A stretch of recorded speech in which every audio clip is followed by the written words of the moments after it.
Greetings and welcome to another episode of Pop Life, brought to you by the good people at TIR, a show where we discuss more cultural topics, music, movies, and everything on this one. Jesus, 1982, fuck yeah.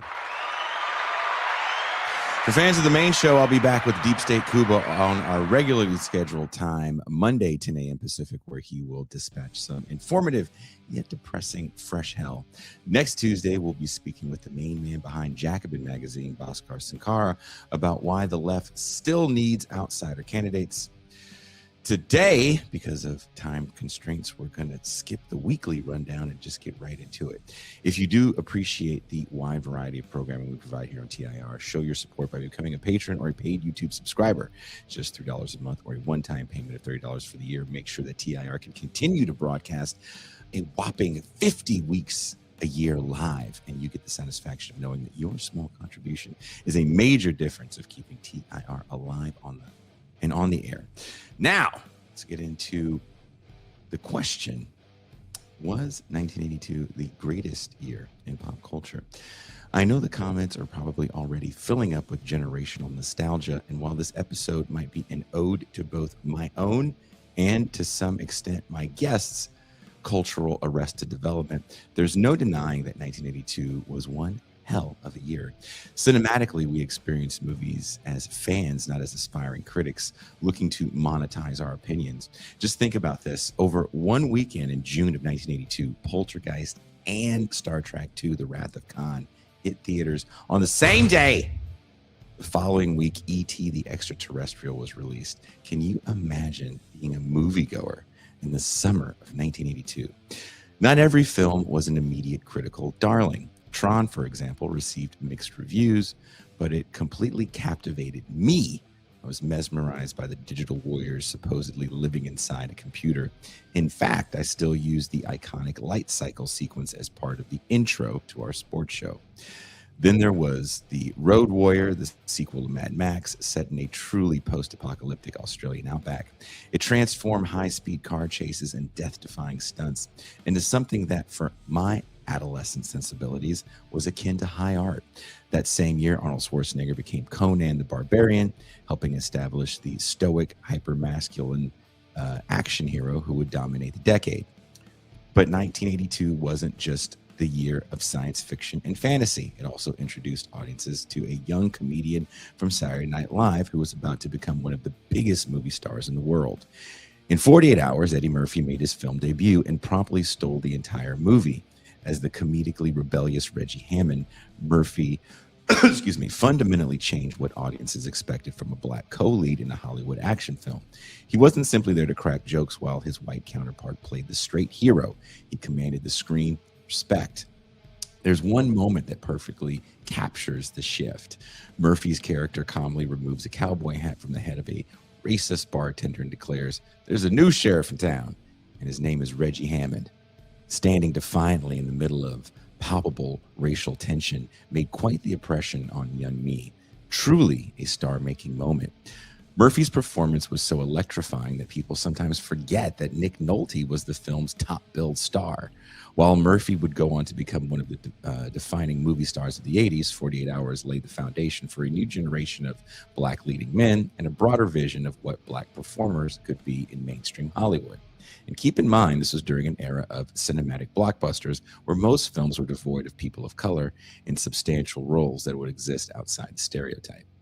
On a much less profound note, I was introduced to Phoebe Cates in Fast Times at Ridgemont High. Because I nut quick. Whoa! Need I remind anyone of Judge Reinhold's now infamous fantasy pool scene? Another maligned film during its release that would go on to iconic status that came out in 1982 was John Carpenter's foray into big budget filmmaking, The Thing, a masterclass in practical effects and tension. Stallone created Rambo with First Blood in 1982. Stephen King and George Romero, two quite recognizable names in horror, create the horror anthology Creepshow, a movie that brought the comic book experience of old EC comics to the big screen.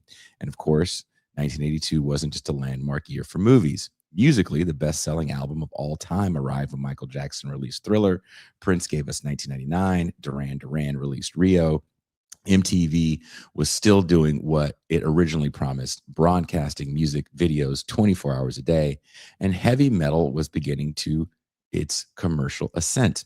Iron Maiden, now fronted by Bruce Dickinson, released The Number of the Beast. Judas Priest gave us Screaming for Vengeance.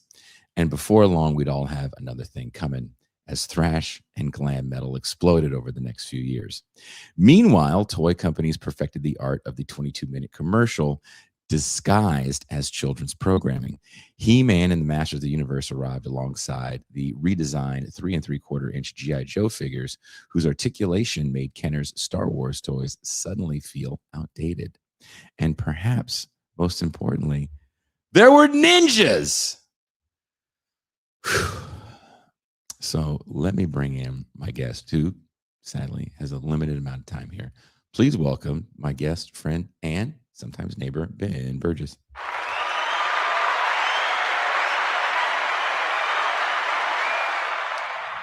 Did I hit all the hits for you for 1982? Yeah, I think so. I mean, it's funny. I saw a couple people in the chat saying like, "Oh, I wouldn't know I was born in 1985," or "I wouldn't know I was born in 1988." And it's a little bit funny to me because I was born in 1980, and I was not in fact watching The Thing in 1982 at the age of 2. I think I was watching, I don't know, the Smurfs maybe. Even Jason Miles, who's born in 1977, I know. Did not watch The Thing. Probably was not watching The Thing at the age of 5, right? I did watch the shit out of Tron. Sure, yeah, I can see that. Yeah.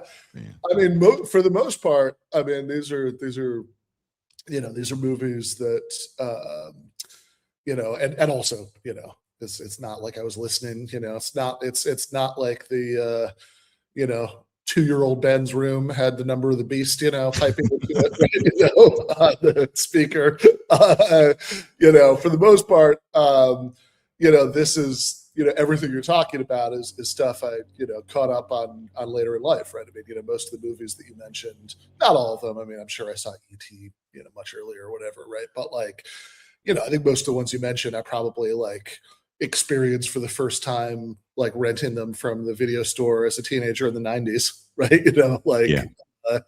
So this is, for me, I mean, it's not really like,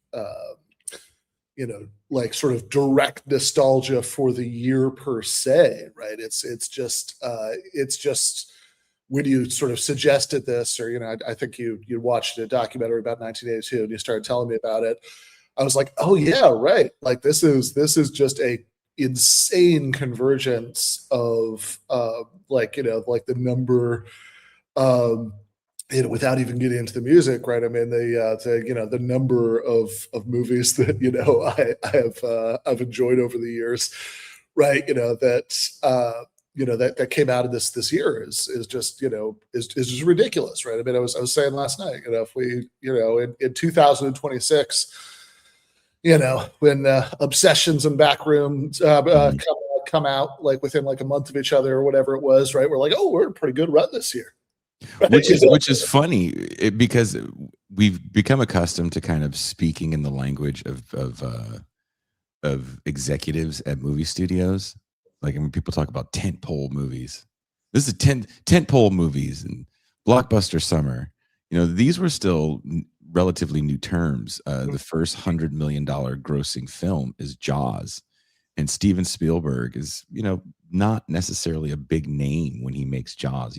He's kind of had some failures, but after Jaws and then Close Encounters, which is also a pretty big hit, he gets tons of leeway, and then he has a year that I don't think a lot of people can say they had, where E.T., which is one of the highest grossing films of all time, comes out alongside Poltergeist. Now, while he didn't direct Poltergeist, Tobe Hooper, the man behind Texas Chainsaw and a bunch of other movies, directs Poltergeist. There's an argument to be had who really directed it. I am of the mind that both men had their hands in that film, but to have both of those just, you hate to say the word iconic because you say it so much in this episode, it'll be reduced to something akin to hyperbole. But those movies, I don't even know what genre to put both of those movies in, because there's something about these movies that really touches the heart. Rewatching Poltergeist with the patrons some months back, it's not so much scary as it is kind of moving in a way. Yeah, sure. And obviously E.T. is pretty wholesome, One-Eyed Will notwithstanding. So yeah, right. Yeah, no, that's definitely true, right? I mean, that this, like, I guess Poltergeist is sort of conceptually horror adjacent. I mean, it does the horror things. Yeah. But when I think about 82, I also think about movies that we look back on with a certain amount of reverence, that when they came out were very confusing. Because also, too, part of being the age of the blockbuster is a lot of these movies were supposed to be Star Wars ripoffs. Or, you set them in the future, outer space, or something flying, we can make a toy out of it. So Blade Runner is this film that comes out in 82 as well, which it's so beloved. It gets a sequel many years later. But when it came out, it really wasn't a hit. No, I mean, I'm looking at the list of the top grossing 10 movies from 1982, and I think only 2 of them were ones you mentioned, right? The E.T. and Star Trek II, The Wrath of Khan. Like, so much of this stuff, I mean, the Thing, right, which is maybe my favorite movie from 1982, right? Was that's a bold claim, Benjamin Burgess. Yeah. Wow. It is. There's a lot of competition, but it might. I think for me that might be at the very top. But like that was really okay. Tell us why. I'm not fighting you. I just want to know why. I was sure. I was gonna say, like that wasn't it wasn't a commercial success, right? Like it was, it like sort of gained more and more of a cult following, right? At the time, right? But I mean, it's not, no studio mogul chomping a cigar was knocking down John Carpenter's door and be like, you got to make The Thing too. It's this is too successful. Like this is this is just like, I think this old movie probably a lot of people didn't quite know what to make of at the time, and sort of got more and more of a cult following over time. Yeah, okay. So if that is my favorite movie from 1982, again, lots of competition. Wrath of Khan is I think this is an ice cold take, by far the best Star Trek movie. Blade Runner is obvious. I love Blade Runner. Did not with the dialogue, with Harrison Ford narration, or without narration. I kind of have a soft spot for the narration. Gotcha. Like, it's goofy, but like I always enjoyed it. I have, and by the way, I know a lot of people loved Blade Runner 2049. I was not one of them. Like, it was really pretty to look at, but like that's just not a good movie make in my view. But yeah, I don't know. So I think The Thing, I think it's Carpenter at his best, right? He's doing the thing that he is best at. That all of the best John Carpenter movies kind of have this feeling like they're almost like one act plays or something, where it's like they tend to be very compressed in terms of location, right? That they're all pretty much happening in one place. So it's I'm thinking like Assault on Precinct 13 is another like kind of classic example of that kind of John Carpenter effect. Prince of Darkness, right? That's another one. Ooh, right? That's a very underrated movie, but I do dig Prince of Darkness. Yeah, right. So it's like, so it's very, so they tend to be in one place. They tend to be over very short periods of time, right? So I think that compression in time and space really works, on a story level. I mean, it really ratchets up the tension. The tension is sort of the thing that, the thing is so good at. It's sort of a combination of being this this thing that I keep using the word thing. I'm not trying to be funny, but it's a combination of being all about paranoia and uncertainty to the point that it's almost like, oh, it's Philip K. Dick write this thing? But it also manages to have a sort of aspect of popcorn fun around it. I mean, both are sort of weirdly true about that movie. There's a lot of popcorn movies, in my opinion, that come out in this era as well, because we're not really wedded to the sequel as much, because the sequel still is kind of reserved for movies that have really hit. But there is a sequel that comes out in 1982 that, for me, is one of, staying with John Carpenter, is one of my favorite in the saga. And I think it's because it's the only one that doesn't align with the established narrative, and that's Halloween 3. Oh my God, I love Halloween 3. I mean, I think that look, for my money, I get a little bit off board at the very end, but like it goes a little batshit, yeah. A little bit, but just in terms of atmosphere and yeah, the whole build up, it's so good. I just enjoy the hell out of Halloween 3, Season of the Witch. I'm not gonna start singing the jingle. Silver Shamrock, yeah. And I don't know. I always wondered, like, don't get me wrong, if this had happened, we would have lost out on some movies that I definitely enjoy. But like, it's like, man, did they just fuck up by waiting for the third one to try to make it an anthology series? Because if they'd done that in the second one, that would have established the expectation. The second one, the story, right?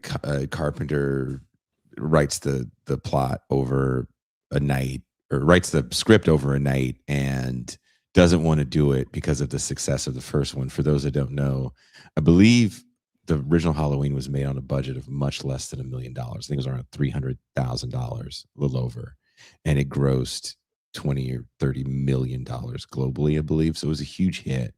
When the studio asked for the sequel, he basically just writes the same movie in a hospital. Yeah. And it's also a little confusing, by the way. I don't know why the hospital is so empty on Halloween night. Trick-or-treaters. all the doctors. All the doctors and nurses are trick-or-treating. Intending to the trick-or-treaters that are invading the hospital. They all went home so they could give out candy, I guess. That's what the studio cut. That's what they didn't want you to see, Ben. They didn't want you to see the truth of Halloween. But you watch get into a car accident. Right? You watch that movie, and I think the second is rather forgettable, but it gives you what you want in terms of a certain amount of gore. But the third one, Carpenter wants to go a different route. He's given a certain amount of leeway to go a different route. And it doesn't work at the box office. And it takes decades for that movie to really hit with fans. And I think part of the reason why it hits with fans is because it's so cool to be against the grain, if you will, because that was such a hated film for so long. And when people rewatch it, they're like, oh, no, it's actually one of the best ones. I actually do. I always like Season of the Witch. Best ones. I mean, it's yeah, it's awesome. And again, I wonder if instead of, because like I liked Halloween 2 fine, right? It's I mean, it is basically the first movie, and it's like sort of a like not quite as good version of the first movie, but it's like still pretty good. But like, but yeah, if instead of making that, I mean, I know that the studio wanted like. I know that they wanted what they got, right? But like if they wanted a Michael Myers movie, but like if somehow Carpenter had had the idea at the time and had been able to get away with doing something like Halloween 3 for the second movie, right? So it's like Halloween 2, oh, this is going to be this completely different horror premise, but like it's just see each movie is going to be set on Halloween. Then I wonder if they more easily would have gotten away with it with the audience, because once you've already done 2 Michael Myers movies, Yeah. when you're suddenly like, oh, now it's an anthology series, I think you get like, wait, what? I don't think I'll go so far as to say, I wish we had Carpenter on the show because he seems to be pretty forthcoming. Yeah. I don't think he knew he could do that until Romero and King have success with Creepshow, the shirt I'm wearing today to honor the year 1982. To be able to take a certain kind of horror anthology, straight out of the comic books onto the screen, make it wacky, make it funny. You don't need jump scares for Creepshow to work. It's just fun. Back to the whole idea of a popcorn movie. Creepshow to me is just a really fun thing to watch. Oh, yeah. I don't know if Carpenter knows that option is out there, because the only thing that was an anthology that I can think of that was released cinematically that worked at this point, and it kind of worked, is Twilight Zone. And Twilight Zone, I think they're still going through that trial at the time, in the early 80s, where he might have even been thinking about that. Actually, yeah, Twilight Zone comes out after Halloween 2. So there's no template. Not to say that Carpenter needs a template, but there was just nothing there for him to go, oh, maybe we can go this route with it. Yeah, I think that's probably right. Yeah, I have, yeah, Creepshow is just an absurdly fun movie. Like I can't, like, I don't know. I just kind of can't imagine if I'd been like going to the movies in 1982 and like, I mean, whatever. I'll still sometimes do this in 2026 that like like I'll go, even though I'm doing online or whatever, I'll just sort of look at a 1-sentence description of a movie, or I'll get one for a friend, I'll just go based on that. I won't really look into it, but like especially in 1982, I mean, you don't fucking know what you're getting, right? Like, I mean, unless you happen to read a review, right? Before you go to the movie, or like somebody who like saw it and gave you a detailed rundown. So it's like if you just like, I don't know, Creepshow, some kind of horror thing, and then like you show up and you get that, I mean, like, I don't know, I'd be fucking delighted. I mean, I love the sequel to Creepshow, but I think the original might be the best start to finish. I think there's some unevenness in the sequel. Another movie that comes out in 1982 is Rocky 3. Speaking of thirds, Halloween 3 and Rocky 3, which is kind of a forgotten Rocky movie for a lot of people, because it really speaks to the power of the Cold War Rocky. Yeah. Fighting the inner city black man is a lot. No one remembers that. Mr. T versus Rocky, and disrespecting Adrian during a presser.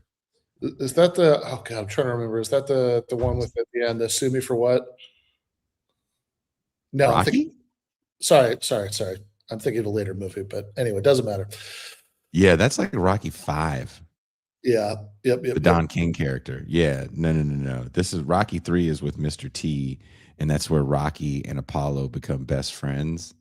And Rocky 3 is basically the template for the Creed movies 40 years later. There we go. Yeah. Yeah. Friday the 13th 3 comes out in 1982, although not a remarkable Friday the 13th movie. It's the era of 3D. I think that's important to mention, right? That's not the only 3D movie that comes out. I believe Jaws 3D comes out this year too, right? Oh, I don't know. I'll look it up. But yeah, Friday the 13th 3D comes out, which they're trying so hard for the 3D gags to work that there's just ridiculous shit like the dude with the yo-yo. Yeah. Like, that's unnecessary. It doesn't add a lot to the movie. Wes Craven has a movie out this year. I'm going to ask you if you know what movie it is. This is a good trivia question for you. Wes Craven? Ryan Zagraf. Here's a great trivia question for you. Wes What Craven? movie does Wes Craven direct in 1982? 1982. That is a good goddamn question. So Want me to give you a hint? we're still 2 years away from Nightmare. Want me to give you a hint? Sure. It's a Marvel movie. Marvel movie. Does anyone know? Fuck, Wes Craven Marvel movie. I don't know that I've seen this movie. What movie is this? You got to guess first. Oh, Jesus. I'll give you the biggest hint of all. This Adrian Barbeau is in it. And Ben's like, who the fuck is Adrian Barbeau? No, Adrian Barbeau is. I'm Marvel movie, Wes Craven. I'm so confused right now. Is this a movie I've seen? Maybe. Maybe. Oh, somebody got it in the chat. Swamp Thing. Swamp Thing. Yeah, Swamp Thing. Wow. All right. How did I not? Wes Craven did the Swamp Thing. Okay, Wes Craven did Swamp Thing in 1982, and wow. There was a sequel. It's not very good. The original is okay, but Swamp Thing is a bit of an environmental hero. Yeah, it's one of the things he's supposed to do. Budding anarchist. Now I can read that because I used to read it as something totally different because I'm blind and mildly literate. Cat People comes out in 1982, and that's one of the movies that scared the bejesus out of me as a kid. Weird. So weirdly enough, I would say the Swamp Thing. I did say Cat People. You're weird. Well, there's titties in Cat People, so that's fair. I don't think Adrienne Barbeau shows her stuff in Swamp Thing. She's a classy lady. But there's definitely boobs and cat people, and that movie is so fucking disturbing. Did you like Cat People? Yeah, I think I did. I mean, I didn't think it was like. I don't think I ever thought that like Cat People was, amazing cinema, but I think I enjoyed it for what it was. Apparently Swamp Thing is a DC property, so I apologize, Ben. Oh, you know what? If you'd said DC movie that Wes Craven did, that would not have helped me. You're like, Superman 4? Yeah, exactly. Probably where my head would have gone. Yes, Adrienne Barbeau was also in Creepshow as the annoying wife. Oh yeah, yeah. And she gets killed by the monster had like a silly name. I can't remember off the top of my head. The monster's name. Yeah. But this is still a lot of hit movies to come out in 1 year. Like for the first Rambo movie, which is actually a really good movie. First Blood comes out in 82. Like Sylvester Stallone's kind of on top of the world in 1982. Rocky 3 and the first Rambo. That's a hell of a run. You still there? You reading the chat? Stop reading the chat, Ben. Fair enough. Annie comes out in 1982 as well. I know you're a huge fan of musicals. Sure, yeah. Got the whole score memorized. There's two movies that come out in 1982 that are quote unquote kids movies. Mm-hmm. The Secret of NIMH and The Dark Crystal. Oh, okay. Yeah. I certainly remember both of those actually. Yeah. I think I remember. God, I wonder.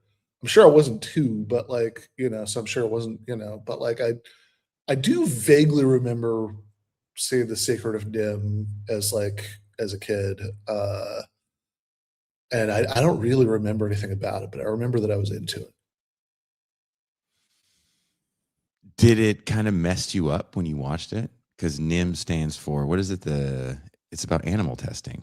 Yeah. It's like the National Institute of, yeah, right. Yeah. I vaguely remember the acronym as something like that. Yeah.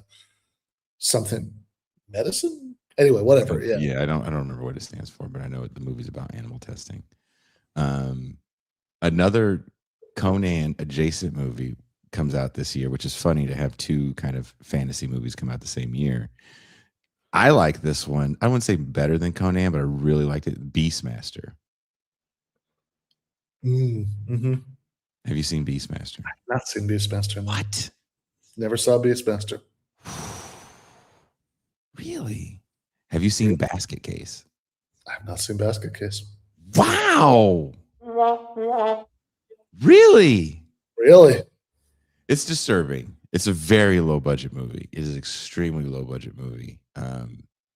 But there were still midnight cinemas and drive-ins in the 80s, so it had a life, and then it definitely had a second life with the rise of VHS, enough for a sequel to be made, Basket Case 2, which more people probably remember than the original. Oh, Kush says NIM was National Institute of Mental Health. That's what it is. The first sequel to Death Wish comes out in 1982 with Larry Fishburne in it. Yeah. Playing a rapey hoodlum. Sure. Yeah, that sounds about right. Yeah, I mean, yeah, buy a few Death Wish movies in. He should just learn that he shouldn't like leave to go get ice cream or whatever because it's never going to go well. They're going to yes. Everybody's going to get killed and raped the way those people. If you've never seen Death Wish 2, so in the first Death Wish, after he kills all the bad guys, he goes to Los Angeles to start a new life with his daughter, who is in a catatonic state and no longer speaks because of the violence that she suffered in part 1.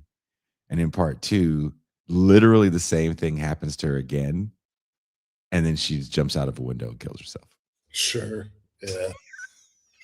I mean, like, Jesus Christ, why is this man so seen 2 or 3 Death Wish movies, but like it all kind of blurs together for me, to be honest, right? It's all kind of it's the kills for me. Death Wish movies like horror movies where it's like, well, how did he kill him? Like when he kills Larry Fishburne, Larry Fishburne tries to block a bullet with his boombox. And he dies very stereotypically. Standard Death Wish. Yeah, black guy with the boombox, laughs a lot, and every time he sees a white woman, goes into a chimp-like rapey rage. It's very offensive. Prairie Fire says Rocky 3. Rocky must team up with an elite establishment black man to defeat the working class black man who just proved to be Rocky's equal.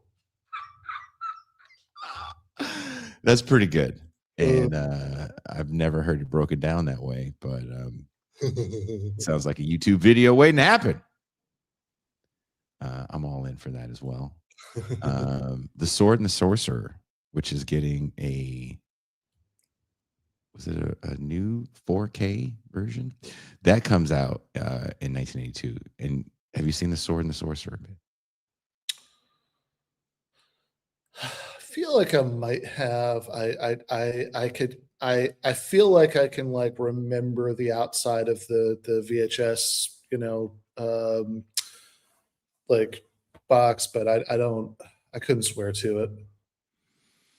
Another movie that I really like that comes out in 82 is The Class of 1984.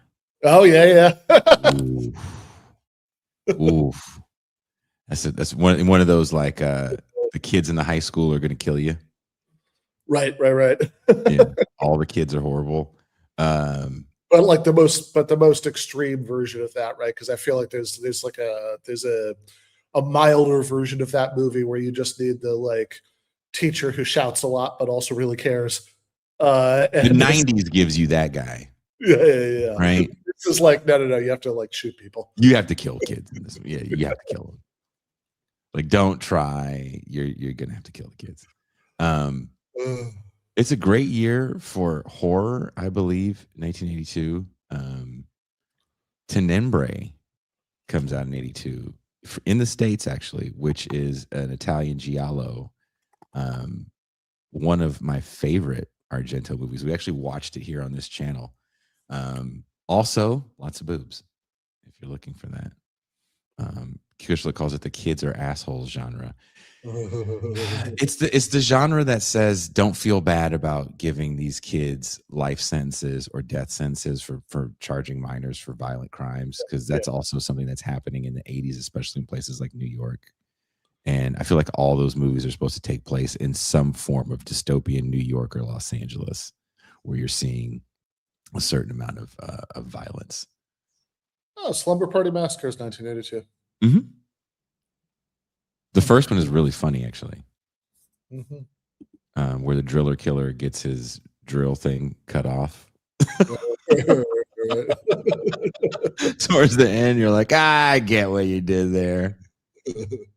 Was it The House on Sorority Row? Comes out in 82? Yep. Yeah. Like I said, it's a great year for kind of the slasher genre. In my opinion, is really hitting its stride. 80 to 82, there's some really good, fun slasher stuff that comes out in those years. Mm-hmm. Musically, heavy metal has charted in the UK at this point, and it is a legitimate genre that can sell a lot of tickets and albums. Iron Maiden changes singers and releases one of their most successful albums, Number of the Beast. Judas Priest releases Screaming for Vengeance. The band Venom releases black metal. Kiss releases one of the few Kiss records I actually do like, Creatures of the Night. What else comes out there? Anvil, who later is going to have a documentary about them, comes out. Diver Down by Van Halen comes out that year. A record they're not the biggest fans of, but I actually like. Go ahead. You know what album comes out in 1982? Blackout by Scorpions. Speak of the Devil by Ozzy Osbourne. That's the one we were talking about, right? Yep, exactly. Yeah. Okay. Yeah. Yeah, with Randy Rhoads doing the Black Sabbath covers. That's the tour that he dies on, right? I believe so. Yeah. So crazy that you lose Randy Rhoads. But Ben and I were talking about this, and if you've watched this show enough, you've heard me say this before, that I believe that solo Ozzy Osbourne, his first few records, really lay the foundation for what's later going to be called glam metal. And I think a lot of that is because the guitar players he is getting in his band are coming from that LA scene. Randy Rhoads, of course, comes from Quiet Riot. And he is not a fan of Black Sabbath. He really didn't want to play those songs. And one of the replacements they had brought in was George Lynch, who people may know from Dokken fame. He didn't get the job because he actually had short hair. Brad Gillis replaced Randy Rhoads on that tour, who is the guitar player for Night Ranger. And eventually they get Jakey Lee to come in and be a full-time replacement for a couple records, Bark at the Moon and Ultimate Sin. And Jakey Lee was the original lead guitar player for the band Rat. So the DNA for what we're going to call hair metal really is in the early Ozzy music. I don't know if people want to believe that or not, because they look at him as kind of the godfather of what's going to be called heavy metal. But you can't call it glam metal without metal being in there. And the roots, the DNA, the groundwork, the scaffolding is definitely the first two Ozzy Osbourne records. Mm-hmm. Yeah, that seems right. That the because Black Sabbath was doing something else, right? That was like late 60s, early 70s hard rock going in a sort of becoming metal in its identity, but the sort of hair metal as it emerged is really on the Ozzy solo template. I think so. Yeah. Especially if you listen to what Black Sabbath does with Dio, right? Because to me, it leans into more of what we're going to call heavy metal in the Dio years with Mob Rules and Heaven and Hell. But after Dio, I've heard people say that they become a generic metal band. I don't know if that's fair. There's some decent songs, maybe even go far as to say some decent records that they put out, but they're also like knee deep in addictions during that time. You know, singer for hire ass people, and it was not a good time for that band.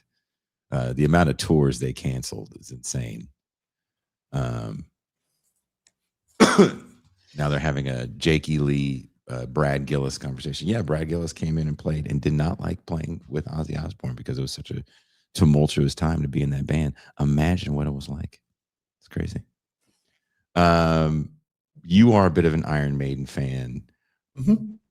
You don't really listen to the Paul Di'Anno years, right?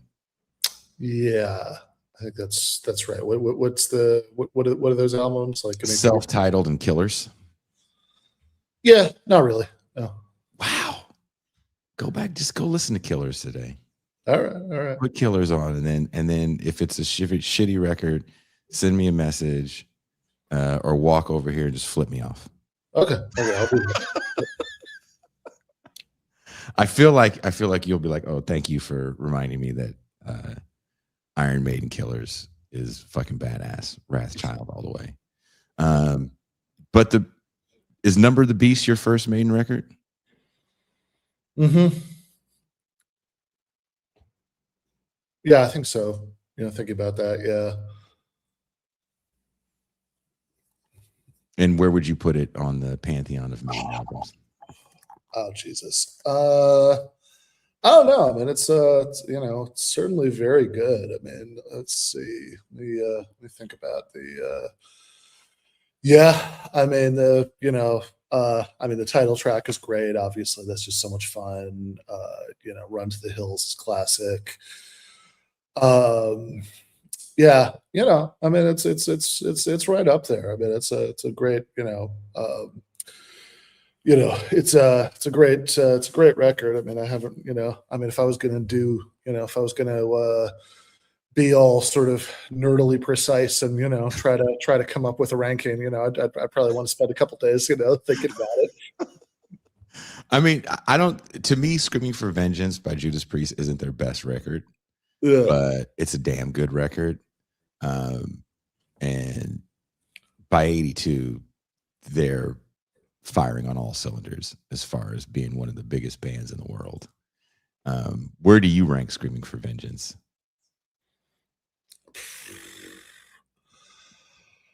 Yeah, I mean, I like it. Again, I don't know. I mean, I think that's I think that feels like they've got they're thoroughly in the groove of like doing what they're doing, but yeah, I'd kind of have to think a little bit more about the competition there. Defenders of the Faith is the next one that comes out in 84. I don't think there's any like singles on that one, but that's a really good record. The live album is 86, right? When does Painkiller come out? 90? I think, yeah, either 90 or 91. That's Turbo is 86 as well. Turbo, which I'm not the biggest fan of Turbo. Yeah. I feel like they leaned into MTV. MTV 82 musically for me, and I know you got to go. Actually, I'll let you close out. I got a couple of minutes. What were you gonna say? Musically for me, 82 is a big year because we're not yet writing albums for videos. Yeah. Even though there's two albums to me that really take off because they understand the power of the new medium, and that's Duran Duran's Rio and Michael Jackson's Thriller. Like Prince doesn't understand the power of that medium yet, so he's still being cool and making double albums. 1999, which is a pretty good record. I think it's a little long. That comes out in 1982. Yeah. But even if you think of the goth bands or bands we're going to call goth later, like The Cure, isn't really wedded to video yet. Yeah, I mean, Thriller, it's impossible to just like listen to that on Spotify or whatever without seeing the video in your head. See it, yeah. He knew, and that actually is in the manifesto thing that he writes before that comes out, where he's going to be this big star and he needs people to see him perform. That's going to be part of the maturation process for him, is the visual element, and MTV gives him that in spades. And I really think that was going to be a successful album regardless. I mean, he sells 10 million in its initial run on the album before without video. With video, he sets a mark that no one's come close to since. So again, I think video is about to change the musical landscape, but it hasn't infected the way these people are putting things together just yet. Because again, if we think about Screaming for Vengeance, those videos are trash.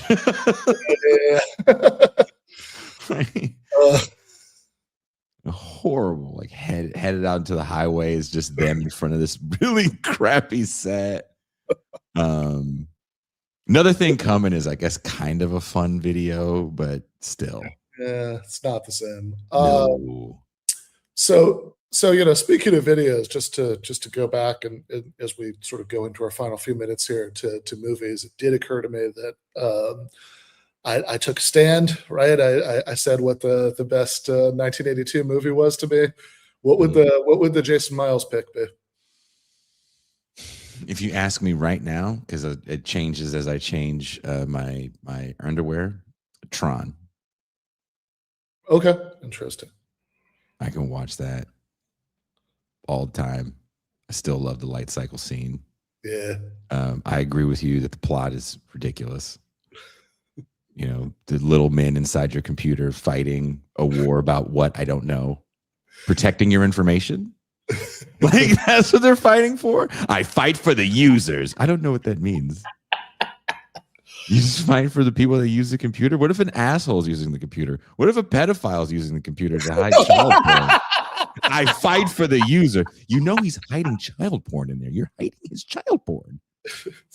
Not for me to say. These are my comments. I am not programmed to have feelings about this man's proclivities. Yeah. So yeah, that is a problematic aspect of the movie. The virtue of Tron to fight for the user. But it's still, I can respect that. It's that's a sort of very it's a very authentic kind of nostalgia choice, right? Like that's I mean, this is I think, like, look, it's it's primarily a kids movie. You saw it the first time when you were supposed to, right? But I have. I think, as an adult, if you're, not that you do this, right, but, if you want to, sort of like get a little high and throw it on something with an appropriately big screen, then, you could definitely, that's a fun show. Yeah, exactly. That'd be a super fun show. Well, look, I know you have to go teach a class. Thank you so much for hanging out with me, Ben. Have a good rest of your day. Maybe I'll see you later. All right, see you later. Peace. That is Ben Burgess, host of Giving Them an Argument. Is he teaching a capital class right now? I don't know. We're probably going to lose half the viewers now. It's like, we got to go to Ben's class. You're not even getting credit. Just kidding. It doesn't always have to be about being credentialed. I'm totally kidding. And how awesome is that to get that kind of information? What you guys don't know is I just get the class for free because I just ask them a bunch of questions and take notes during our conversations. Let's look at musically what comes out in 82. Was it last year, Conan and I did a show, was 1982 the greatest year of music? And of all the music shows that I've done, I will say that there's two that stick with me, because in putting these music shows together and finding, every album that came out that year, and then trying to find a song from every album that came out that year, I discover so many records. We never put these in any kind of order as well, like date of release or best to worst. It's just as I can find them and as I can throw them up.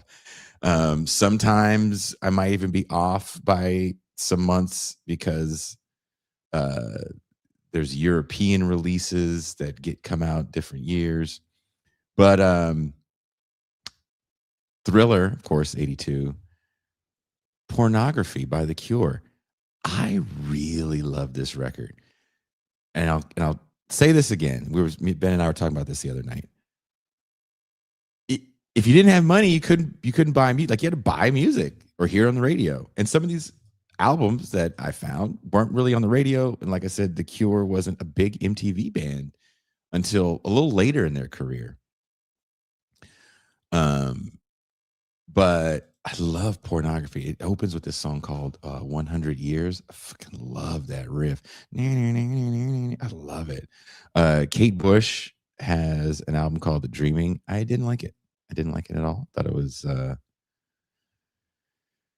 something that I would hear in a mall. So Kate Bush, if you're watching, I'm sorry. I'm sure you're not, but Number of the Beast, like we said, fucking amazing record. 1999 by Prince. Great record. Another record that comes out in 82's Bad Brains. Band in DC. Does it get any better? Doesn't at all. Love that album. Plastic Surgery by Dead Kennedys. Nazi Punks Can F Off. Milo Goes to College. I mean, again, we're still in 82. Combat Rock by the Clash. Oh my God. Love that. Love that.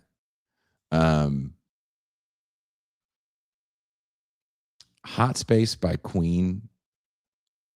As an album, I'm not a fan, but you can't deny Under Pressure, and maybe it's because of Vanilla Ice. Like, let's just be honest.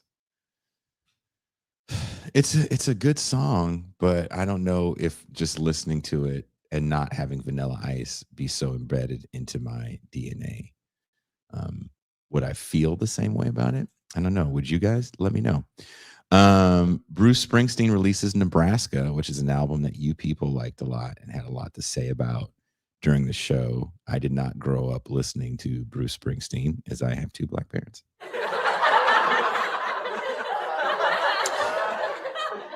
Not a lot of Bruce Springsteen in the house, in either house. I never remember my mom saying, "Hey, Jason, put on that old Bruce Springsteen. I want to smoke a cigarette and, pensively stare into the sunset." We said Screaming for Vengeance. The Cocteau Twins releases Garlands in 1982. Philip Glass. I gotta love Philip Glass. If you guys aren't hip to Philip Glass, get hip to Philip Glass. Oh, Superman by Laurie Anderson comes out in 82. It's an extremely long song, but kind of cute. But another thing that happened, if you look at some of these songs on this playlist, they're really long. Like Lady Cab Driver by Prince, which is, I would say, a hit. It's an 8-minute long song on that album. Excuse me, I believe there was a radio version that he released, but 8 minutes. Oh, Superman, 8 minutes. It's crazy. Sonic Youth, self-titled, 1982. The No Wave Scene. A Broken Frame by Depeche Mode. I don't know if you guys are big early 80s Depeche Mode fans. I'm not the biggest. I don't know how you guys feel about that. Someone says, I'm older than Jay and this music seems too old. It's from 82, goddamn. You only remember the 90s? I feel bad for you because that was not the greatest decade of music.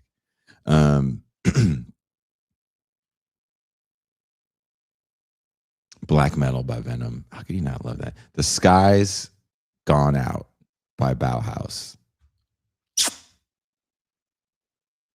Third Uncle is my favorite Bauhaus song, by the way. If you cared. English Settlement by Ecstasy. One of the greatest albums of all time comes out in 1982 as well. Toto 4.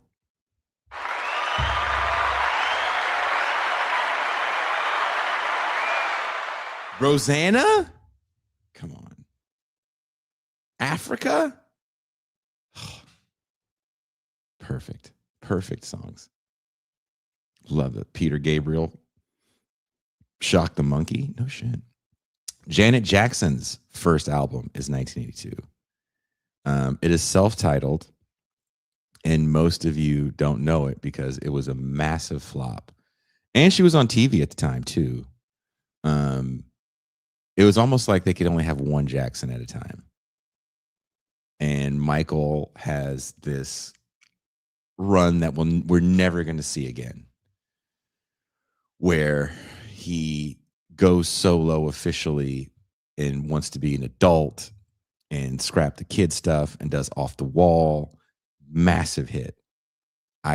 If we just want to put Michael Jackson in the realm of black music, there is no better quote unquote black music album. I think it's perfect. It gives you just enough disco, right? Just enough R&B soul. And then he releases Thriller, which also, in my opinion, gives you just enough danceable music with a new element of rock. And there was a conversation, I'll throw this out here, just to stir up the hornet's nest, which is the comment section. Pascal Robert called me and he goes, "I'm not on the show, right?" I was like, "Fuck no, you're not on the show." There was a lot more people that were supposed to be here, and everybody super last minute bailed. So shout out to Ben Burgess. I was actually getting ready to reschedule, and then Ben came on. Anyway, Pascal and I are talking about 82, and he goes, "That's my freshman year in high school, man." He goes, "I have great memories of 82. And we're talking, and he goes, that's around the year that a lot of the black stations around me pivoted to being rock stations. And he goes, a lot of it was because of the backlash of the I Hate Disco night. And we got into a conversation, as you can imagine Pascal and Jason do. And I go, wait a minute. Are you saying that we can draw a line between the rise of rock music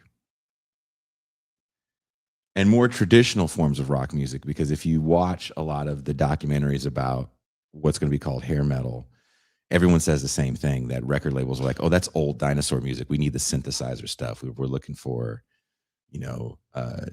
Tommy Two-Tone and not 8675309. What's the other one with the skinny tie band? Anyway, like we need the skinny tie bands, right? With the punk bands, stop being punk bands, and just they put skinny ties on and like a clean white shirt instead of one with like spray paint on it. They become new wave bands. But there is a rise of, if you look at the charts, there's still traditional rock bands topping the charts. But he's like, you can draw a line and say there's like a racist element to that rise because of the anti-disco sentiment. And you can even say not just a racist element, but a homophobic element as well, because disco is so entrenched in the gay community. And you can also look at the rise of hip hop, which is extremely, I won't say influenced by, but uplifted by the end of a certain kind of countercultural hipster, we'd call it hipster now, white element. You can't really have hip hop blowing up without tastemakers in white America saying that this is the new definitive voice of Black America. And they don't want to listen to quote unquote Black music, which is going to be more akin to disco. So I would say, like, again, think of off the wall era Michael Jackson. When we think of, this is why I don't like the terminology of yacht rock, because yacht rock sits in this space of white men with beards that are going through a divorce that make these sad songs. And it just eliminates Black people that were working with the exact same musicians, making the exact same music. Kind of eliminates that and goes, well, that existed in a different world. We're going to call that R&B, even though it's the same musicians playing the exact same riffs, doing the same things, but the hair texture is different. So, but that music did not get on MTV, even though some of those people were making videos. There were different video channels, a lot more of them local, a lot more of them on different kinds of cable networks at the time. And they were only for a specific amount of time, right? Like Friday Night Videos was only like an hour long show. So in that hour, I mean, how many videos were you really going to watch? Maybe 10, maybe. So, and they usually were like big hits. So it wasn't that much different than MTV. But I think there's an interesting conversation there that you can have about how hip hop and heavier versions of rock music get to rise out of this backlash against a more traditional form of quote unquote Black music. Because funk is over also too by the late 70s. And there's still bands releasing albums that get new lives in the 90s because of hip hop sampling. It's not like the Daz band stopped releasing records, but they're not having the same kind of success they had just a few years earlier because of this kind of backlash. And it takes hip hop a few years to really take off on its own and fly, where it's not just spectacle almost. Someone says Friday Night Videos came on at 12:30 a.m. so late. Yeah, it did. Totally did. Someone says 4 songs tops. Oh, it was a half hour? Okay, awesome. You remember. Talking to some old people here. Hell yeah. Kushlik says hipsterism is vaguely racist. I'm with you on that one, dude. I am totally with you.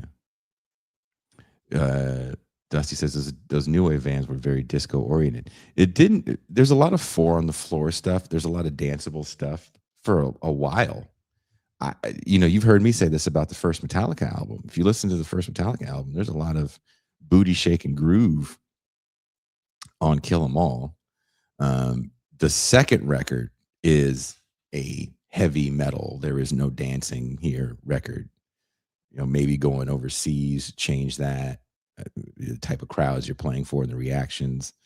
But there's a lot of 4 on the floor in early Metallica, and to some degree, like early metal is pretty 4 on the floor. Kiss did have a disco album. It's their biggest hit, by the way. Someone said they used to have a policy that they'd only watch 3D movies. Yikes. Yikes. But let's go look at some more of these albums. Only Theater of Pain by Christian Death is an album that I unironically like, even though the first line in Romeo's Distress is kind of offensive. if you just hear it and you're like, what are you talking about? But he's talking about racists. The first line: burning crosses on an N-word's lawn. Dance in your white sheet glory. Dance in your passion. Yeah. Dusty says, burning what? I heard that guitar riff. It is so catchy. And I was in. Had no idea what he was saying.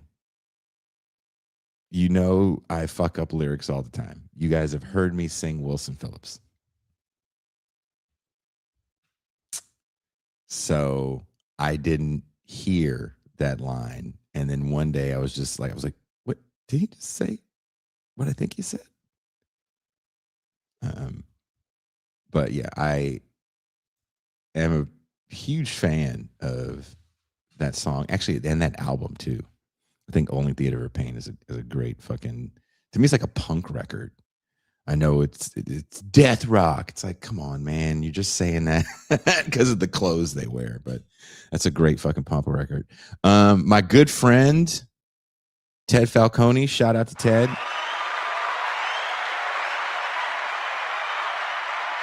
Maybe their most notable album, Generic by Flipper, comes out. The Message by Grandmaster Flash and the Furious Five. This is what I mean about hip hop hasn't really gotten there yet, because as serious as one can say the message is, you know, White Lines comes out. It's around the same time. Something like a phenomenon. But I love the message. I think the message is one of the greatest songs, regardless of genre, of all time. But the music itself doesn't stay in that lane. And I'm glad it doesn't. But it's kind of silly, right? Rap is this thing that is camp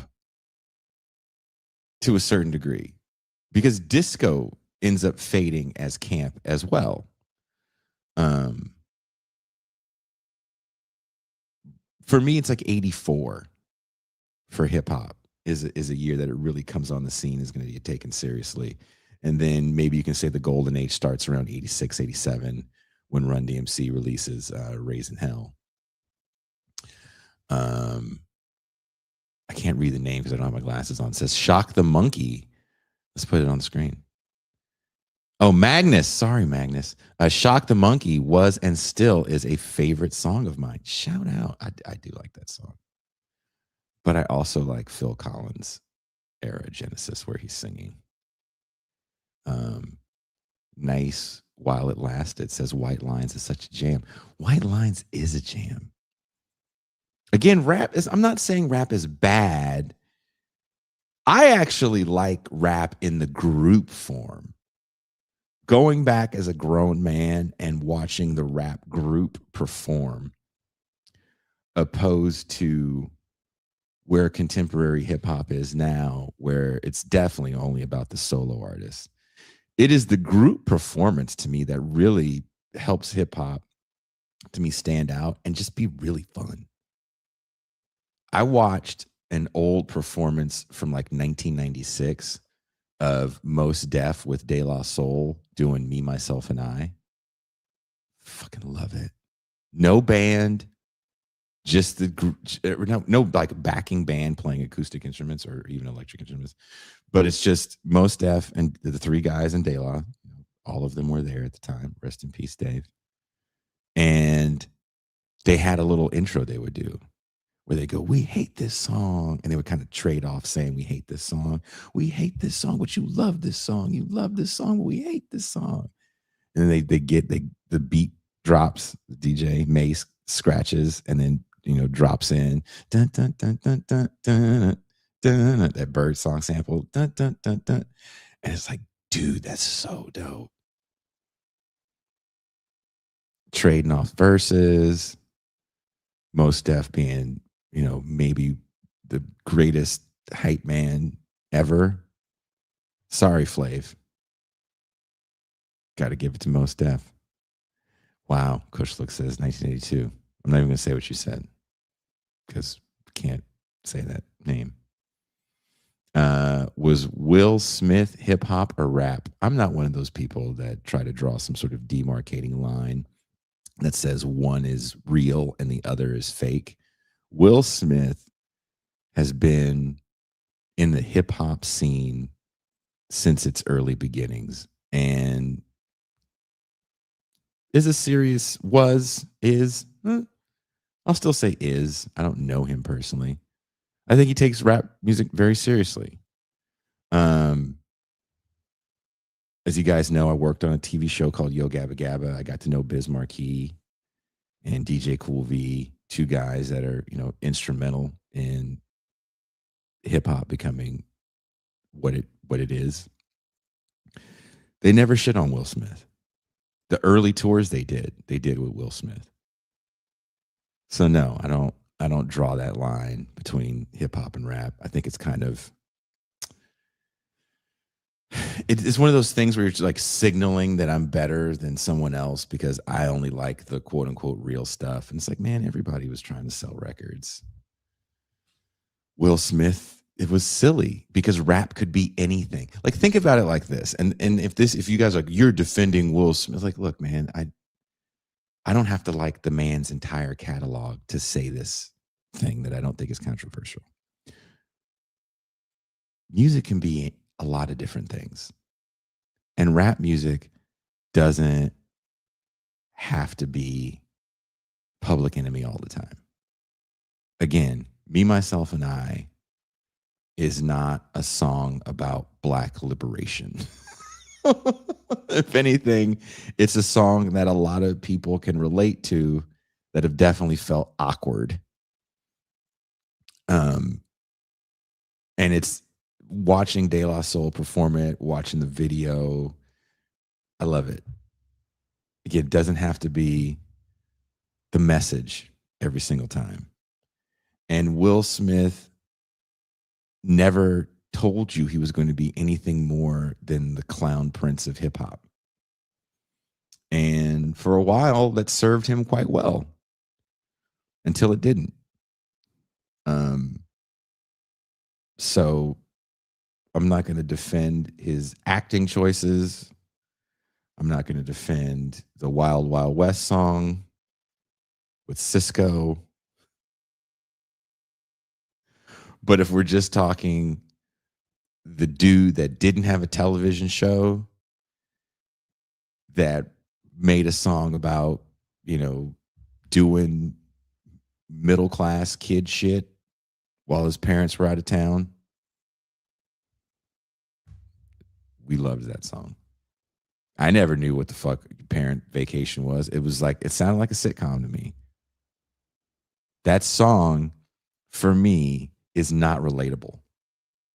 Other than it just sounds like a Silver Spoons episode or some shit like that. But let's see. Dizzle says, what's your opinion on Mac Daddy Black? That is my opinion on Mac Daddy Black. Because I was a guest on quite a popular show recently called Doom Scroll. And guys, do me a favor. I'm being totally serious. When I did that show, we joked, and I can't tell you who I was trying to get more views in. It's not Catherine Lou. But I looked at Josh and one of his producers, and I was like, we have to get more views than this one person. I'll do it. We have to. And after it came out, Josh had sent me a message. I'm gonna do Jay, I'm gonna try it. And I don't know. I guess it's doing okay. I don't know what okay is for that channel. He hasn't said anything to me like, sorry, Jay, these views are trash. But can you guys just share it? Just share it. It just needs to beat this one person. I can't tell. If it gets more than that person, I will say who it is. It is me being petty. It is definitely me being petty. I don't get anything from it. I don't get like fucking extra dollar or anything. But please just share it, please. For those of you that are new to the channel, there's a movie that I saw. I make, again, for those of you new to the channel don't know shit about me.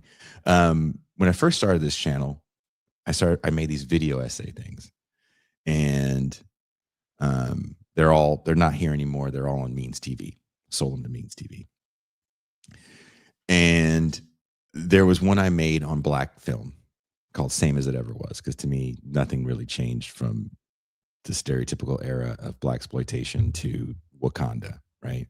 Negroes are still doing very stereotypical things, from pimp hats and drug dealers to futuristic fighting on the backs of animals with spears. The imagination for what black people are is limited. And finding the footage, this one video kept popping up. It was like, Fly By Night, 1990 or 1992 hip hop classic. Fly By, and it kept popping up. It kept popping up. It kept popping up. I think I finally wrapped editing the whole thing together. It was like 3 a.m, and I'd never heard of this movie.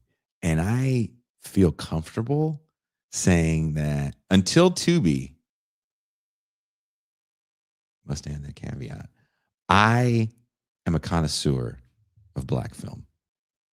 Black and white to now, I try to watch as much of it as possible.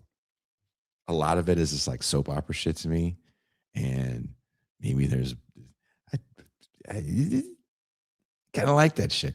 Anyway, I watched that movie as I was falling asleep at 4 a.m, and the scenes that I saw, I didn't think were real. So I woke up in the morning and I watched it again. I was like, I don't think I saw what I saw. It had to be a dream. There's no way in the world I saw a movie about a man who has a union job that quit that union job to chase the rap. Who the fuck does that? Like, seriously. And he just didn't have like a job. He was a husband, maybe not, because he's black and it was like 1992, so like just living in sin. But he had a kid with MC Light, and they had like this nice apartment. Actually looked like a house. And he quit his job to chase the rap. He told his girl, he's like, I can't work. She's like, why the fuck can't you work? And I can't stay at home because I got to spend all night chasing the rap. And then she was kind of like, nigga, you don't rap. And he was like, that's not the point, MC Light. The point is, I must chase the rap. And to chase the rap, he has a cousin that's a DJ for the worst rap group I've ever heard in my life. And that's saying a lot. If you watch this show, I go out of my way to find hip hop. Not very good. This movie was written to me by a white man whose daughter was Negro curious. And he was making a movie to say, honey, this is why you can't date these people. And the main character, not the main character, but the villain of this movie is this rapper guy. And his rap name is I. EYE. No, I'm sorry. Just I. Just the fucking letter I. I take it back. And there was no like meaning behind it. He wasn't like, because I am the original man. Like, he didn't say anything cool. He was just like crazy and did these things that didn't make any sense. But anyway, he's got a song that I guess is supposed to be like a gangsta rap song. But it's a story about a dude named Mac Daddy Black that sells crack. And it's fucking horrible. It's stupid. And the dude hears the song and he's like mesmerized by this dude's rap. And he's like, I'm going to join the group. And my rap name is The King. Yeah. They become The King and I. And I, who is a gangsta, they don't really understand what gangster rap is supposed to be. It's about being, in its early iteration, you're kind of a Charles Bronson like badass. Or take it back. Don't say Charles Bronson. Like Shaft, right? You're shooting people all the time. There's motherfuckers in the hood. You got to shoot them. You're not even really selling drugs that much in the early days. You might be observing people selling drugs. It's so much that they talk about it like that. Fools on the corner slanging rock, like, but they're not slanging the rock, not yet, right? But you are going to shoot some people. People will get shot in your song. And this dude is not shooting anyone. He has a whole song about like a sexual assault. He's like, I got this new hot verse. And he says the verse to the king. And the dude is in shock at what he heard. And rightfully so, because it's appalling. It's like 1992. Nobody's singing about, like, songs are still cute. Like, I got a man. What's your man got to do with me? Right? It's kind of cute. The back and forth. Roundaway girl. Right? Two Live Crew definitely exists in this era. But back to being like clown princes in the same vein of Will Smith, those songs were so, and too short too. They're just over the top, just like porno movies or Cinemax movies. Whatever. No, porno movies, because they don't really have action-packed plots. And he looks at him, he's like, that song is kind of wild. And then the dude, looks at him, he's like, but you, like, this is from the street. I'm like, nigga, what street are you from? Rapey Ave? Like, that's not from the street. The street? The fuck? Who was saying that back then? Nobody. Just you. Just you, rapey rap man. So the dude joins the rap group, and the rap group does the most stereotypical things on stage. Again, this movie was not written with anyone black around the writers. The only black people there were taking stage direction. So there's a scene. So the dude is doing the rap song at this one club where the black people in New York go to hear shitty rap music, apparently. And there's a guy that's like a part of the crew that has no job. He doesn't carry equipment. He doesn't DJ. Daryl Chill Mitchell is the DJ. If you don't know Daryl Chill Mitchell, he actually is a real rapper. He's the guy that bumps the table in the House Party movies. If you guys have never seen the House Party movies, this is too much to go over right now. But anyway, this guy that's just like a part of the crew apparently is a drug dealer. And then he just deals drugs on stage. Just in front of everybody. Like, that couldn't wait till after the show? Or beforehand? Like, you could have waited. He just walks up to a dude, and the song is on. It's a shitty song, and he gives the dude drugs, and the dude gives him money, and like, who do people? Is that a thing? Is that how New York got down? I refuse to believe that. But anyway, as they're performing this extremely offensive song, this white woman walks in on a date with a dude that looks like he plays every abusive cop in a movie about good cops that have to stop an abusive cop. He's got the receding hairline, the lack of fully grown in facial hair. He's kind of built like the live action version of The Thing. He doesn't like the club. He walks in and there's just black people everywhere, and they happen to be tall, and the rap music's playing. And then the white girl literally goes like this. She goes, oh, and her eyes get all big. And she's just like, there's tall, statuesque, thick dick black dudes everywhere. What a white girl's dream. And the guy's like, I don't think this date is really working out. She goes, you want to go home? He's like, yeah, I'm going to leave. Are you going to be okay here? And then she looks around at all the black dudes that are like waving their dicks like this. right? Just twirling her dicks. And she goes, I'll be fine. And she maneuvers through the dick twirling dudes, and she gets closer to the stage, and the king is having a hard time delivering the rape rap lines because they're so fucking offensive. Like, this song sucks. And as he says the lines, the white girl's like, hey, kind of speaking my language. And you're like, no, this shouldn't be your language. Nope.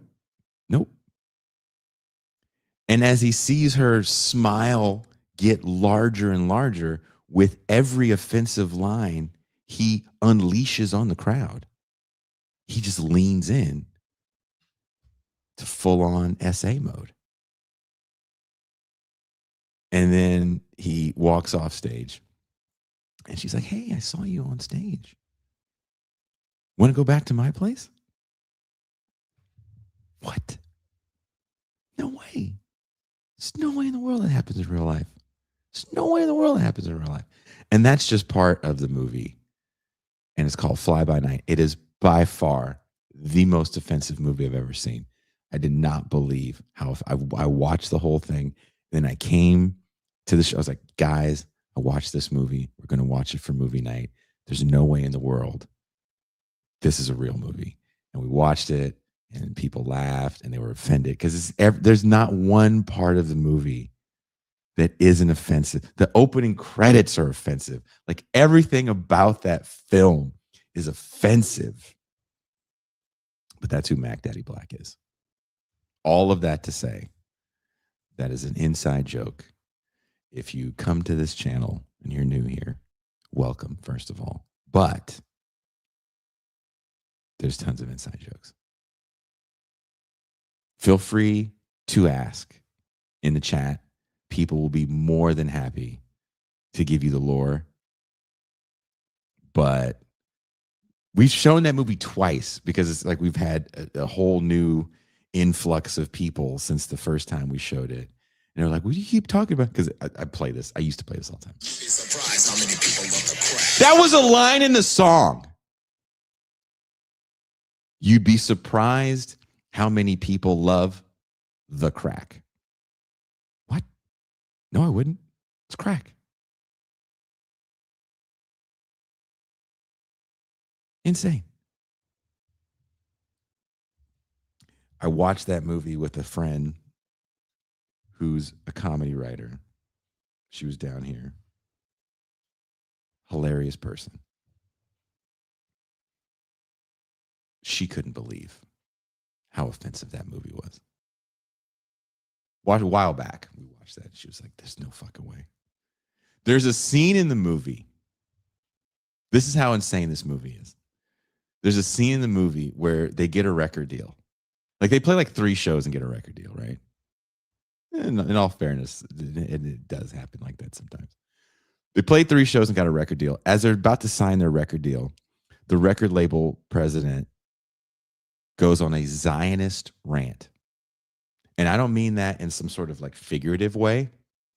I mean that in a very literal way. He has a conversation about supporting Israelis in Israel and how New York Jews are better than Black Americans because Black Americans do not support South Africans, because this movie came out during apartheid. What? When did that ever happen in the history of record deals? I've never heard a rapper say, you know, we were totally going to sign with Tommy Boy until they started going off about the history of Zionism. What? That's not true. It's not true at all. That's in that movie. That's like a pivotal scene in the movie. Be surprised how many people love the crack. I would be. Because you would have to be cracked out of your fucking mind. So what another reason I watched the movie is I went to the comment section. I'd never heard of the movie, so I go to the comment section. People were like, "It's the greatest movie of all time. There needs to be more movies like this. It's such a positive movie for black." It's like, positive movie for black people? Are you a black person writing this? If so, explain to me how this movie is positive for black people. The man just wrote a rape rap in 1992. Doesn't make any sense. And MC Lyte is in it. I've never heard her talk about being in the movie. I would love to get MC Lyte on the show and like be like, "Oh yeah, your new album," and we're like be real serious. Like, you were one of the first female rappers, and like have a real serious, because she has an interesting story, right? An interesting trajectory. And like, before we let you go, MC Lyte, you'd be surprised how many people love the crack. Explain to us this fucking movie. So if anyone knows MC Lyte, make that happen, please. Clandis Owens? That's funny. I'm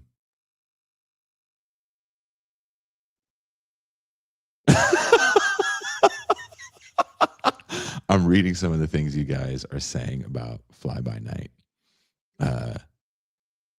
Dizzle says, "This is the most accurate description of this movie I've ever heard."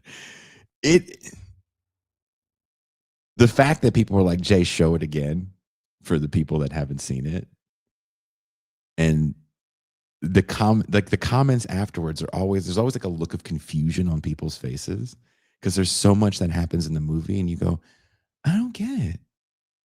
I don't get it." It's not a complex story where it's shot out of sequence. It's just offensive. That's it. It's the most offensive film I've ever seen in 48 years of life. Back to music that comes out during 1982, Flock of Seagulls.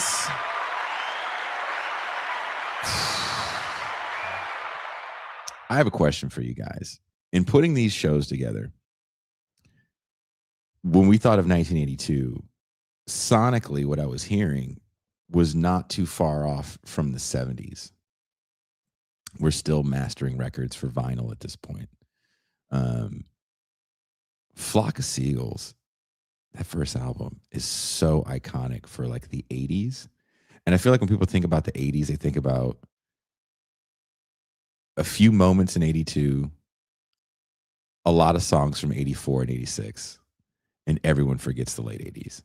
87 for a lot of people is just like, what do you mean? That came out in 87. Yep. It's 87. That was 1990? Nope. Nope, that was 87. Scorpions Blackout. I kind of love that album. I feel like Scorpions before MTV is the best era of Scorpions. Could be wrong. My friend Conan loves this album, Junkyard by the Birthday Party. Dexy's Midnight Runners. Come On, Eileen. Right?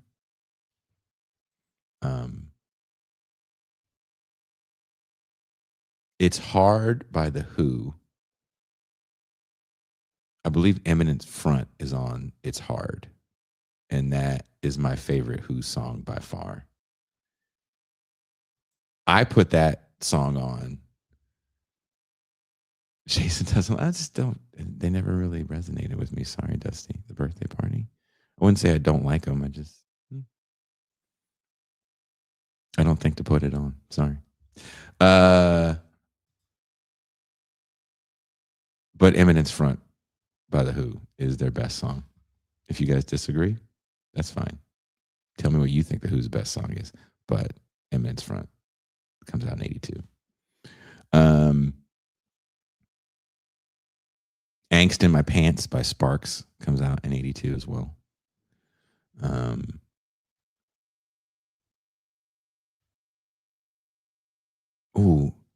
Motorhead's The Iron Fist. It's a fucking good ass year for music.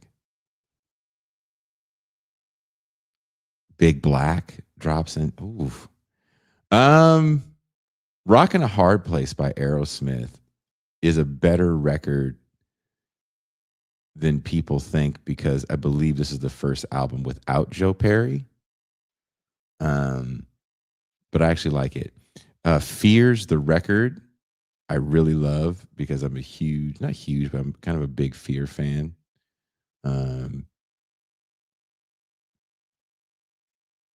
Straight from the Heart by Patrice Rushen comes out in 82.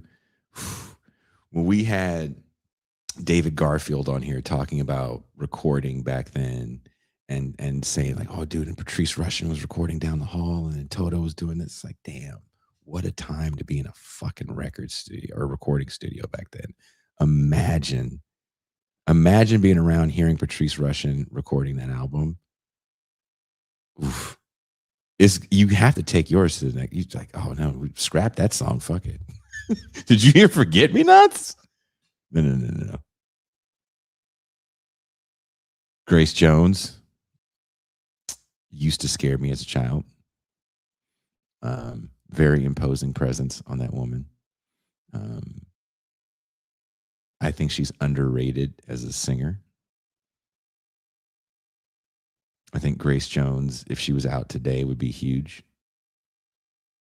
I think she kind of became such a spectacle because of her just striking looks, right? The woman is just so striking. And part of the reason why she was able to be such a famous model is because she doesn't hold back.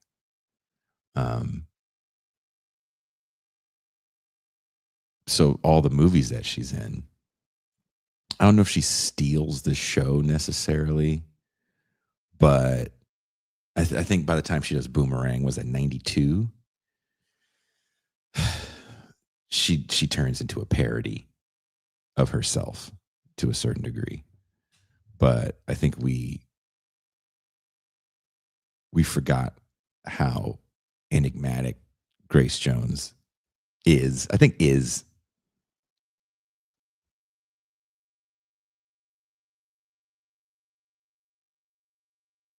I agree. Magnus says the birthday party, Conan has good taste, and Imminent Front is a good song on a bad album. Horrible album. Horrible album. That song is on the Black Yacht Rock playlist because it goes quite well with all the other songs that people want to call yacht rock, which we call album-oriented rock. Revelations by Killing Joke. I am a Killing Joke fan. I'm not going to get into missing out on that Killing Joke tour because it makes me cry thinking about it. Gang of Four, Songs of the Free. I do like Gang of Four. Blondie. I'm telling you, 82 is a hell of a year. Lionel Richie, self-titled. What Time Is It by the Time? 777 9311. What Time Is It by the Time? Badass album. Prince, how can we say this? Because Prince played a funk rock guitar,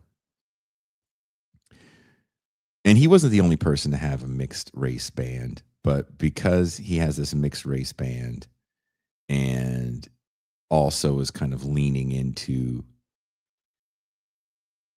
the distortion of his guitar a little bit more, meaning the rock sound a little bit more. I think people forget that a lot of funk guitar players, Isley Brothers, have a rockin' sound. Funkadelic definitely has a hard rock sound in there. But Prince is on MTV a year before Michael Jackson. So let's once again dispel the myth that Michael Jackson was the first black person on MTV. He was not. There were black people played on MTV before Michael Jackson. Prince definitely was played on there way before Michael Jackson because I think he fit the rock paradigm. They said we are a rock station. We don't want to play this other music that isn't rock. Again, back to the conversation Pascal and I had. Are there racial elements involved in this? Possibly.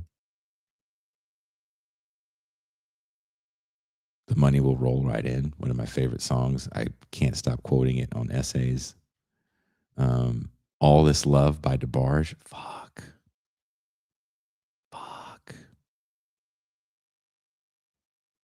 Walking in LA. So Spring Session M from Missing Persons. I like Missing Persons.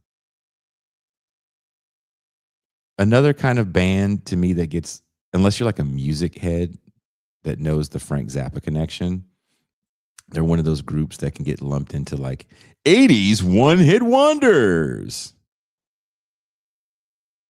Fucking Walking in LA. Love that song.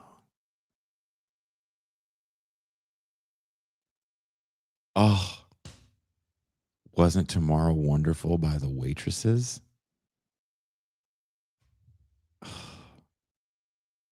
What is it about that monotone delivery? Between Merry Christmas and I Know What Boys Like. Fucking, oh. I know what boys like. They like what I got. I love that song. Robert Plant had an album called Pictures at 11 in 1982. It's horrible. Did not like it. If That's What It Takes by Michael McDonald. That gives us, I keep forgetting. Are you hearing what came out in 1982? Are you listening to me? Picture This by Huey Lewis and the News. Do You Believe in Love? Journey Through a Body, Throbbing Gristle. God damn. Friend or Foe, Adam Ant with Goody Two Shoes. Is 1982 the greatest year of music as well? Am I Evil by Diamond Head? Is that the best song Metallica has ever recorded that isn't them? Am I Evil by Diamond Head.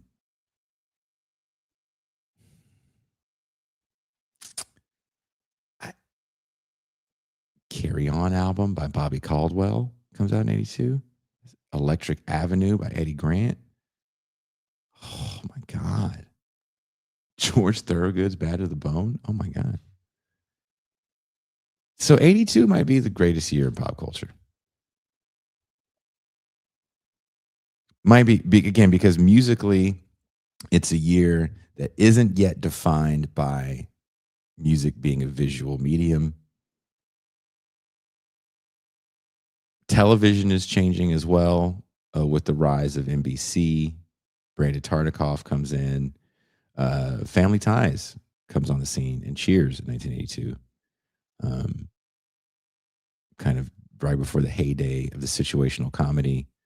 2 years before Bill Cosby comes in and just wrecks shit for all the other networks.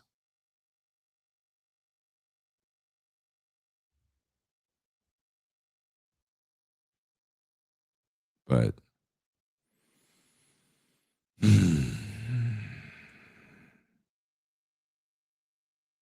like it's insane, some of the music we're talking about. Again, in the movies, there's years in movies where you can go, well, these movies by auteurs, especially like when the rise of the auteur happens. So I think, before that era, was it 1939? I think is a big year in film that journalists and film critics write about to this day as being an important year. 73 is a big year as well. But, for my money,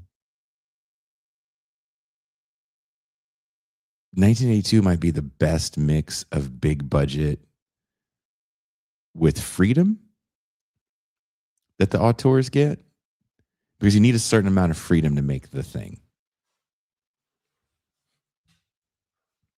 I think the way you're reimagining this movie, it wouldn't have looked right had Carpenter done that on the shoestring budget he did for Halloween. I think the creativeness of Halloween 3 to take a franchise that's already proven to be quite successful and have a vision of it being bigger than just one character. And this is, he kind of understands what IP is, but we don't know in 1982 outside of like children's movies, because we don't have an audience yet for adults that want to buy kid stuff. In 1982, there's not a bunch of grown ass men that want Michael Myers dolls, replica knives. It's just a kitchen knife, a William Shatner mask, or 82 is the first year that Jason gets a hockey mask in Friday the 13th Part 3, the 3D one.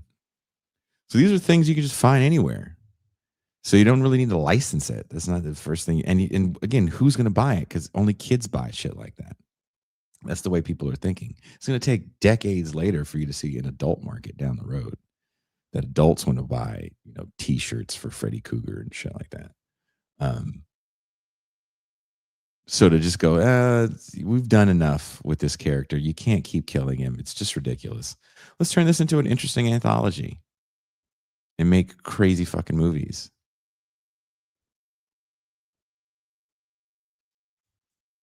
I don't know if that happens the same way today. Let's do a movie that's going to cost more than having actors and have nothing but puppets in it. And have it be the most visually frightening thing a child's ever seen in their lives. We're going to rate it G. Dark Crystal. That's an unsettling looking film.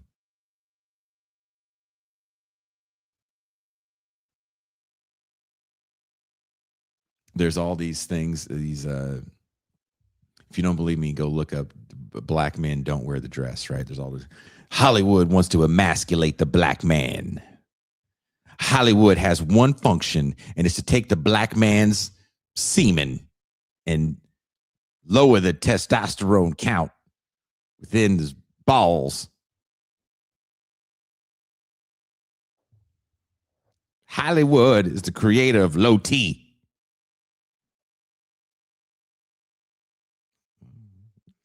Dustin Hoffman won an Academy Award for wearing a dress, but okay. A lot of white guys wore dresses in Hollywood. And they've been doing it since there's been Hollywood. But Tootsie comes out in 1982. Dustin Hoffman, I believe, wins an Academy Award for that movie. If you guys like the movie The Joker,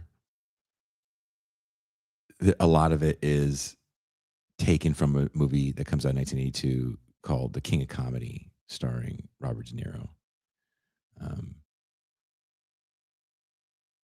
Again, for my money, 48 hours. While a movie I can't watch all the time, like Beverly Hills Cop or The Golden Child, 48 Hours for me is a movie where I feel like Eddie Murphy, he's only like 21 years old when he does that movie, maybe 22, really destroys in that one scene in the bar that I talk about in the opening, what a black actor can do in these films. He's serious when he needs to be serious. He's fucking hilarious when he needs to be hilarious. But that scene, if you know the movie, Eddie Murphy is a convict, and these cons have broken out of prison. It takes place in San Francisco as well. It's actually shot in the city. But these two guys, I think they killed some guards, and they're free. And Nick Nolte is a cop that's gonna find these two bad guys. So he enlists the help of a fellow criminal that knew them. Maybe they were counterfeiters, and I forget. And Eddie Murphy's supposed to be like the wise, cracking black sidekick. And Nick Nolte was a big A-list actor at the time. Bill Cody's been on here on records like Nick Nolte was like the highest paid actor in Hollywood at this time. That movie is Eddie Murphy featuring Nick Nolte. Man. And for me, there's only first of all, black people are really invisible from the screen. in the late 70s and early 80s outside of quote unquote black cinema, which is so made for a certain audience. Nobody really watched them. They had very limited releases, a lot of those movies. So you can find Richard Roundtree in movies throughout the 80s, and Fred Williamson, Jim Brown. These guys are in movies throughout the 80s. Vanetta McGee with big roles, but their movies never heard of. Limited run drive-in shit, straight to video stuff later on, straight to cable stuff. I wouldn't even say it's hard to find. You just have to really want to look for. Like, I'm bored. I want to see what Fred Williamson was doing in 1984. And they would be like all-star casts too. It would be like all those people from the 70s movies that are really good actors. They weren't like ex-models. Trained actors like Ron O'Neal. So there's kind of an absence from black people on the screen outside of really stereotypical roles. And you bring a guy like Eddie Murphy in from Saturday Night Live because you want to see him talk like the Mr. Robinson's Neighborhood, right? Hello, kids. You get a little bit of that when he meets Eddie Murphy and he's singing Roxanne by the Police in the jail cell with the sunglasses on really loud. But there's also something about Eddie Murphy that's like not taking any shit from anybody. And the scene, they were going to walk into this bar, and it's, back in the day where there was like, this is the bar full of scoundrels. So everything's the cantina scene in Star Wars, right? A wretched hive of scum and villainy. And Eddie Murphy's like, the only thing that stopped me and my boys from beating the shit out of the cops, I think he says kicking the cops' ass, was the badge. So I know how to operate in here. You shut up and leave it to me. And he walks in and just like punks everybody in a very Eddie Murphy way, but it's still kind of badass. Oh. And this bartender, I can't think of the actor's name, very well-known character actor that's really playing the racist bartender quite well. And Eddie Murphy takes the hat off him, puts it on as he's chewing on a toothpick. It's like, there's a new sheriff in town, and his name is Reggie Hammond. It's like, that's kind of badass. For that time especially, he just stole every movie he was in. He stole the show to the point that he's like, we're just going to give you a film. And I was thinking about it today, knowing we're going to do this show. You know what Beverly Hills Cop is with Sylvester Stallone's idea, because you get it in Cobra. He literally wrote the script. They said, no, we don't want to do it. And he went to Canon Films and made Cobra. I enjoy Cobra. I've seen it several times. I'll see it again. I'll never understand why he cut pizza with scissors. That's weird. You ate it cold. You can just tear it. It's fine. It's so weird. But when you watch Beverly Hills Cop, and it's one, I can't speak for you guys watching now. I can watch that movie every time it comes on.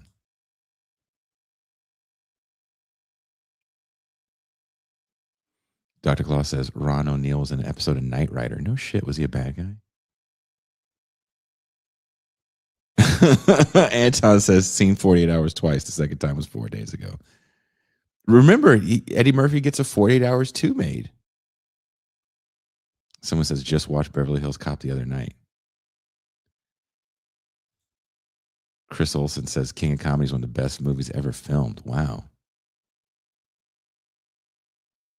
Season of the Witch is bonkers, but pretty dope. We watched Season of the Witch here.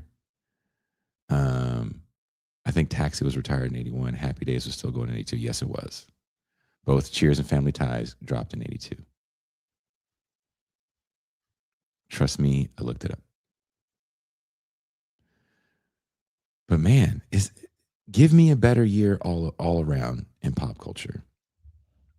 And for little kids like me, we had these 22-minute commercials called cartoons that captivated our imagination. Taking G.I. Joe from, which was called a doll at the time, condensing it down to 3 3/4 inches like Star Wars figures, but giving it more points of articulation. Whew. And there was a ninja in G.I. Joe. Fucking ninja. The first ninja movie comes out in 81. The official ninja movie. You can say, well, Jason, what about the Octagon with Chuck Norris? There's ninjas in it. But they look way different. They look like Zodiac killer ninjas and shit. It's a little weird. I need ninjas to function like the canon ninja trilogy. Enter the Ninja, Revenge of the Ninja, and of course, Ninja 3, The Domination. My favorite ninja movie by far. But we watched them all during Ninja Month here on TIR. But Revenge of the Ninja, I watched that the other night for no good reason. Such a ridiculous concept. So ridiculous. And it's a canon movie, so the cuts on the stuntman are horrible. Like when the grandma's supposed to be doing like all these backflips.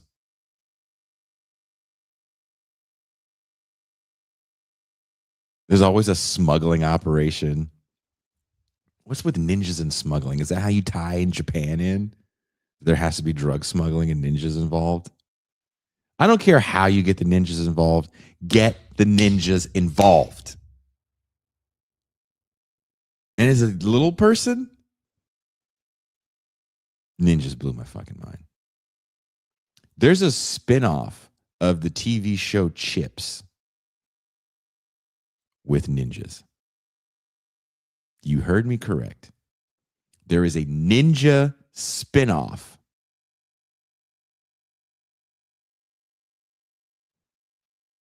So it says, how did ninjas become a fixture in culture? There was a movie, or there was a book that was a bestseller, and it was about a ninja. And I want to say it might even have been called Enter the Ninja. And I don't remember if they sold the adaptation to canon or if someone read the book and wrote a script, but there was a martial arts guy who was a fight coordinator who pitched the idea to canon, and canon just needed some movies. So it's like me with shows. You can pitch if you're part of the TIR inner circle, you pitch all kinds of shows to me. I'm probably going to say go for it. It's going to take a lot for me to say no. A really lot. You have to say all of the bad words.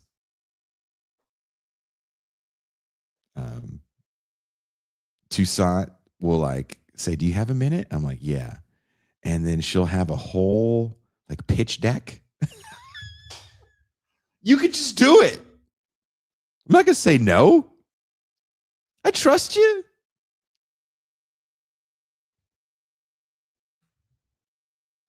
You just pitch something to me. It's going to go. Canon was worse. There's been a few things I'm like, maybe we shouldn't do that show. Canon's like, fuck it. Just throw it up against the wall. See what happens. We don't give a shit. Breakdancing seems to be a craze. Movie. Do it now. Are you sure? How are we going to? You'll figure it out. Make up a dance battle. Do it like West Side Story, but with breakdancing. I don't care. Just do it. I don't care. Just do it. This rapping thing is to make a movie about it. Rapper saves the community. How is it going to save the community with rap? You'll figure it out. That's a movie. That's a real movie starring everyone's favorite rapper, Mario Van Peebles. He's not anyone's favorite rapper. Once again, if the stars aligned, We get Mario Van Peebles on the show. We have a great interview. New Jack City, such a great. When you did Posse, what were you thinking? And blah blah blah blah blah blah blah blah. Mario, before you go, what was your motivation for playing John Rappin Hood?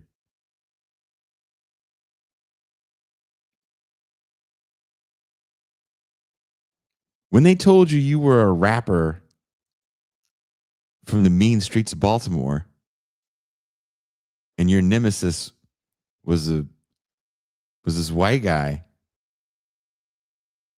rapper ish person, how hard did you laugh when that script came to your house? Or did you just need the money and you didn't care what it was, as long as you didn't have to shake your wee wee? I need to know.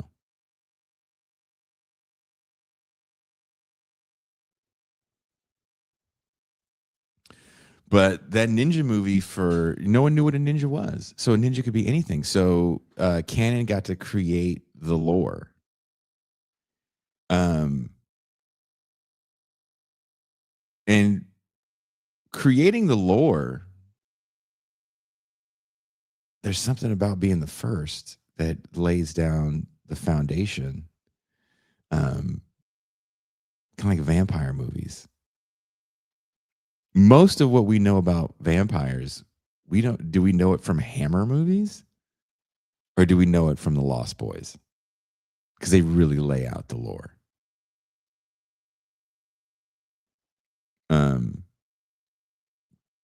But in the ninja canon movies, you learn that only a ninja can kill a ninja. It's not true, because guns work great. But are ninjas mythical, or can they just be trained? They don't answer those questions. Don't need to answer those questions. Do they make their own weapons, or do they go to the weapons store? Do ninjas get their weapons the same place where people that read like Soldier of Fortune get their weapons? Why does everyone that get hits with a ninja star, where the reaction should be like, ah, it's always like, ugh, and then they're just done. They're done for the movie. Ninja star to the leg, done. Ninja star to the arm, done. Ninja star to the hand, if you're a main character, villain, or hero, you may be able to get back from that. Maybe. Depends on where you are on the call sheet. But generally, you're going to get hit with a ninja star, you're done. That's it for you. Ninja poison dart, done. Ninjas have these exploding balls of smoke. If you think about it, the exploding ball of smoke, you can still see where they're going. But the exploding ball of smoke goes, and the ninja does the ninja disappear and then like appear somewhere else, like they have some sort of mutant power? Or does the smoke ball go and the ninja just runs real fast in the opposite direction? We never know. But ninja smoke ball goes off, and what's the first thing they do? They turn around. Fuck would you turn around for? How's he going to get behind you? They don't explain the ninja smoke ball. Don't have to. Nunchucks, also one of those things you get hit with. It's like, ah. After the ninja does all the acrobatics with it, and they pop you upside the head with it, you're not getting back up from that. That's it. That was your scene.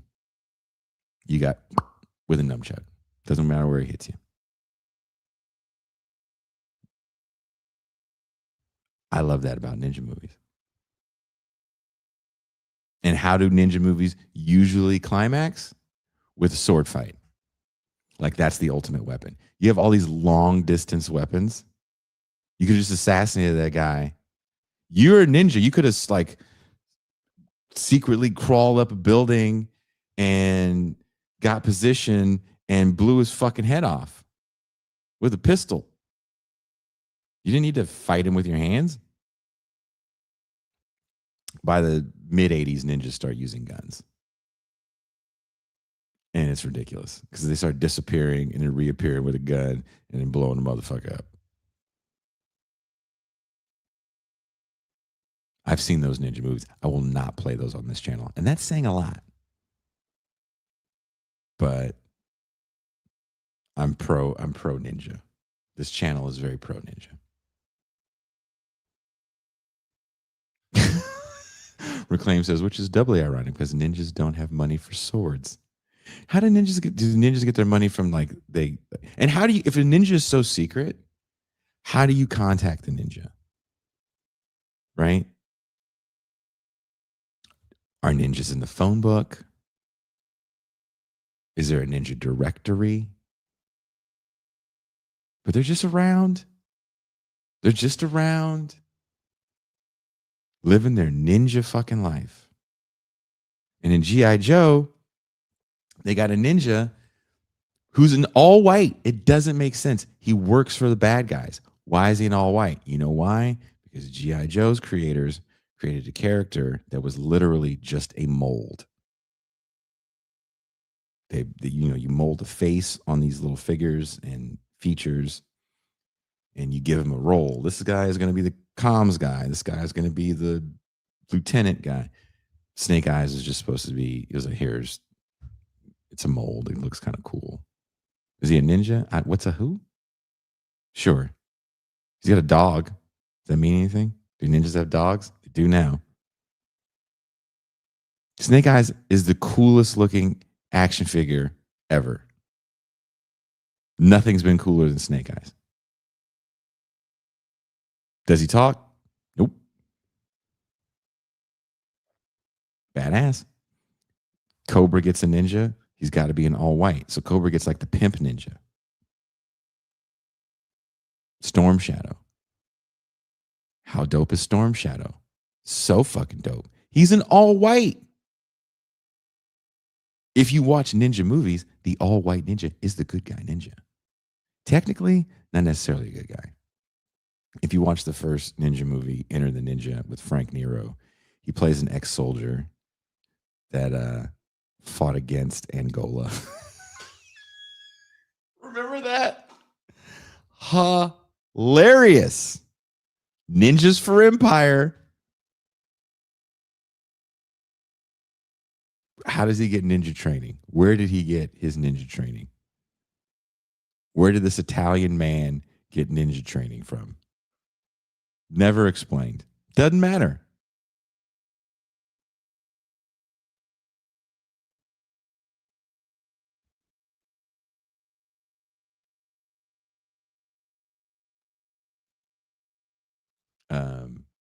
Nice while it lasts. It says they move away so fast, it's near teleportation. Right? Kushlik says swords are the prestige weapon. I believe so. Reclaim says, before, as I stated earlier, ninjas, he uses quotation marks, were just local paid informants for local warlords. Sure.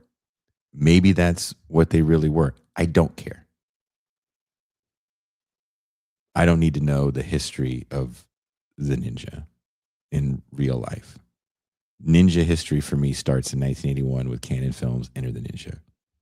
Frank Nero, Italian actor, overdubbed in that movie, is the first ninja. The best ninja, Shokashugi. We know that. Shokashugi. His sons, totally badass ninjas as well. There's a movie called Ninja from like 2009. That's Sho's son, who's the badass little kid in Revenge of the Ninja. As a grown man, he's a stunt man. So dope. But anytime you want to see a menacing ninja, Shokashugi. Revenge of the Ninja. He's the bad guy ninja in Enter the Ninja. He's the good guy ninja that fights the white guy ninja. Again, how does the white guy get the ninja training? Where does he go to ninja school at? Is there a ninja school? How do I get into ninja school? My friend, his son was in a class. He's like, oh, my son's at Ninja Warrior class. And I was like, I'm sorry, what? Are you fucking with me? And him and his wife laughed. They're like, oh no, the kids love it. Of course they love it. Does he get weapons? And they look at me and laugh again. They're like, no, Jay. Then what the fuck is he doing? You know, like Ninja Warrior stuff. Yeah, I watch the same movies as you. When does he get the fucking ninja star and the dart? When does he get that shit? The bamboo shit. When does he get the exploding ball of teleportation? He goes, no. They run around and do flips. Run around and do flips like gymnastics? Kind of. What do you mean kind of? It's either it is or it isn't. Well, it's like ninja stuff. I don't know what ninja. The only ninja stuff I know is murder. That's it. I've never known a ninja that just helps old ladies across the street. I don't know, works at the DMV. Like all the ninja movies I've seen, the ninjas just do murder. That's all they're really good at. So if your son is learning how to murder, I'm kind of pro that because it's badass. But if you're not a ninja, you can't kill a ninja. Someone says, and Jason signed up the next day. I would have. But they're like these classes for kids where they do like Ninja Warrior stuff. So they're learning how to like do obstacle courses and backflips and all this shit, which is still kind of, you do need those skills to be a proper ninja. You can't murder the shit out of somebody covertly without these skills. And I think paying for your son to go to ninja class has got to be worth the money. Because how tired is that little motherfucker when he gets home from ninjaing all day? I know how pretend ninjaing wore me out in the mean streets of Richmond, California. So if you were on an official ninja course, remember all the ninja movies also had this place where like the main bad guy was, and he was like, I've built my army of mean ninjas. And they would just be like, they have swords and they're like flipping over shit and lighting shit on fire. Because sometimes you have like ninjas have like the fire. They'll always have like crazy Tony Stark shit on them. You're like, where do you get all this money to make all these things? Iron Man Ninja. So when he goes, oh, my kid's in ninja school, my first thought was like all those movies where the Foot Clan is being trained and shit like that. By the time ninjas became turtles, I felt that was disrespect to the ninja itself. Like, whoa, brother. Bridge too far.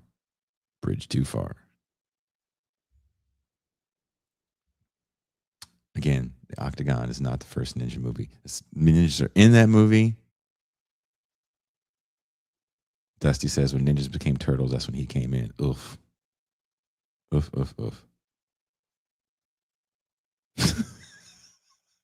There's a meme that says real pirates respect other people's property. That's hilarious. You have to know a ninja to get into ninja school. I could see that. That would be great marketing. He's only a ninja when he has his ninja suit on. He has a real non-ninja life, you know. No.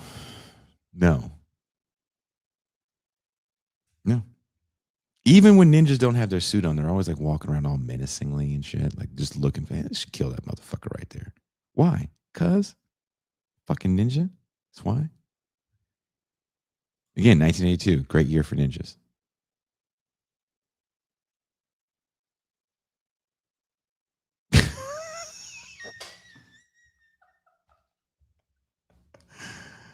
Very TIR comment right there. I can't believe we're letting turtles in ninja sports.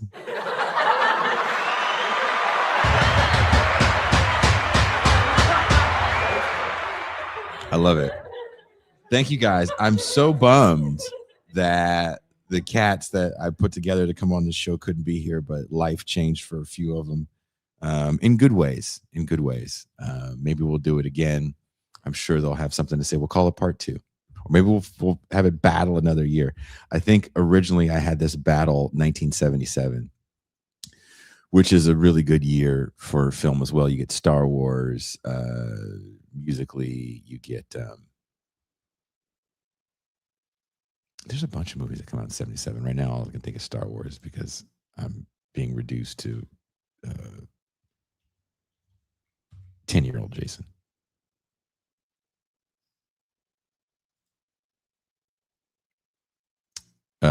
Animals by Pink Floyd, Rumors by Fleetwood Mac. David Bowie had like 3 or 4 records in 77. Yeah, he had Low and Heroes. Marquee Moon by Television. That's a great record. Talking Heads with famous Psycho Killer on it. Oh, how can I forget the greatest album of all time? Asia.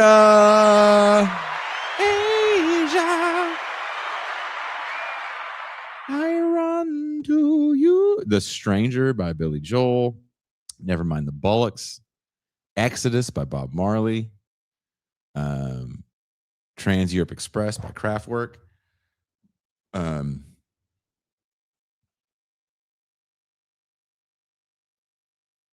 Yeah, Lust for Life, Iggy Pop.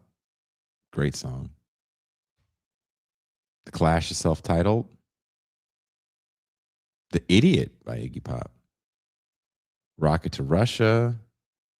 Zombie by Fela Kuti. Wow. Insane year. Bat Out of Hell by Meatloaf. Let There Be Rock. Who doesn't love that? Peter Gabriel 1, 77. Heavy Weather by The Weather Report. Ooh. The Damned. Damned. Sin After Sin by Sin After Sin by Judas Priest is kind of one of those records you forget about how dope it is.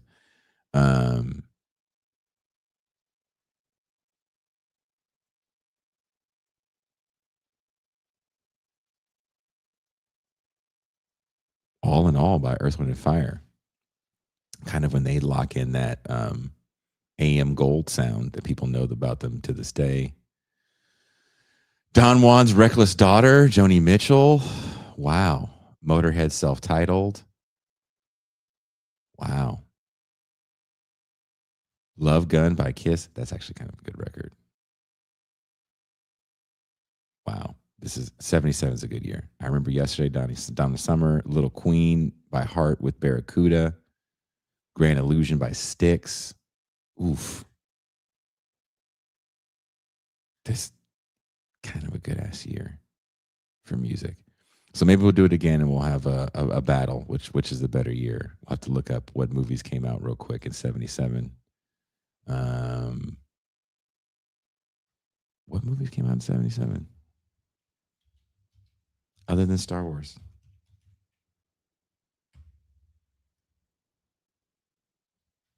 Tell me, guys. I need to know. Inquiring minds.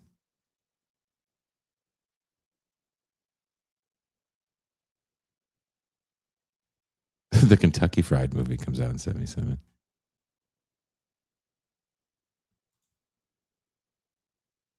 Oh, Sorcerer. I knew there was another big movie. William Friedkin's Sorcerer. McRub says 77 is more 1982 than 1982. That's funny. I see what you mean by that. My favorite Richard Pryor special is in 1982. Is that Live from the Sunset Strip? Is Live from the Sunset Strip in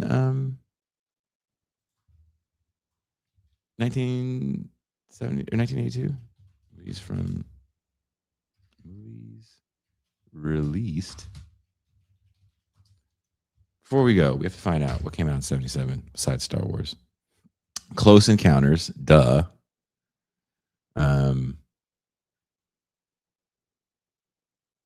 Halloween is the following year, 78.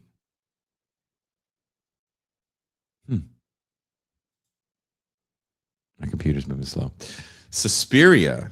Oof, I just rewatched Suspiria.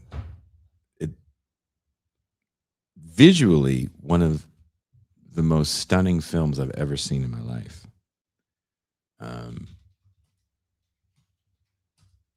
I don't know why we haven't watched it for movie night. Maybe we'll watch it for movie night coming up.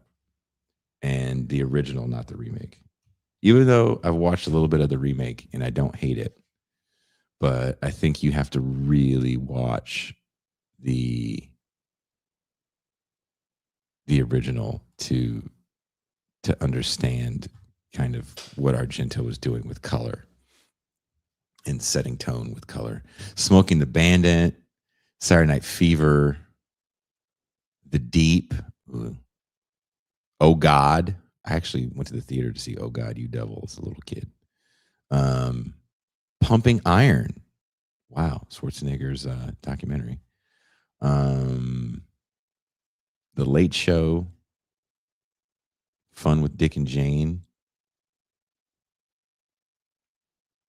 77's a good year. Slapshot. 77's a good year. Black Sunday. Airport 77. Eraserhead. Breaker Breaker. Raggedy Ann and Andy, a musical adventure? No way. Annie Hall. Oof. Andy Warhol's Bad. The Car. That movie's ridiculous. So, yeah. The Grateful Dead movie. Ooh, that's pretty good. The Other Side of Midnight. 77 is a damn good year. But is it better than 82?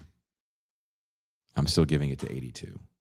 There's a warmth with a lot of the movies from 82 as well that doesn't happen in 77. I think because that's the auteur era. So some of those movies are hard to watch.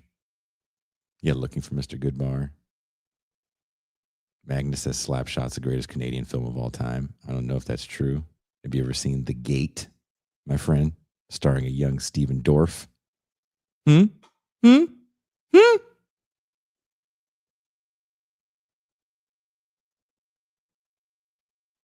So, yeah. Jacob says Saturday Night Fever, which is far darker than it's remembered. It really is.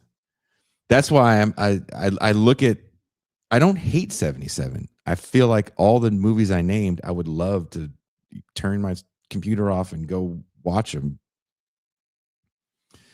But maybe it's a certain kind of nostalgia because of the way that era was marketed to me and people of my generation.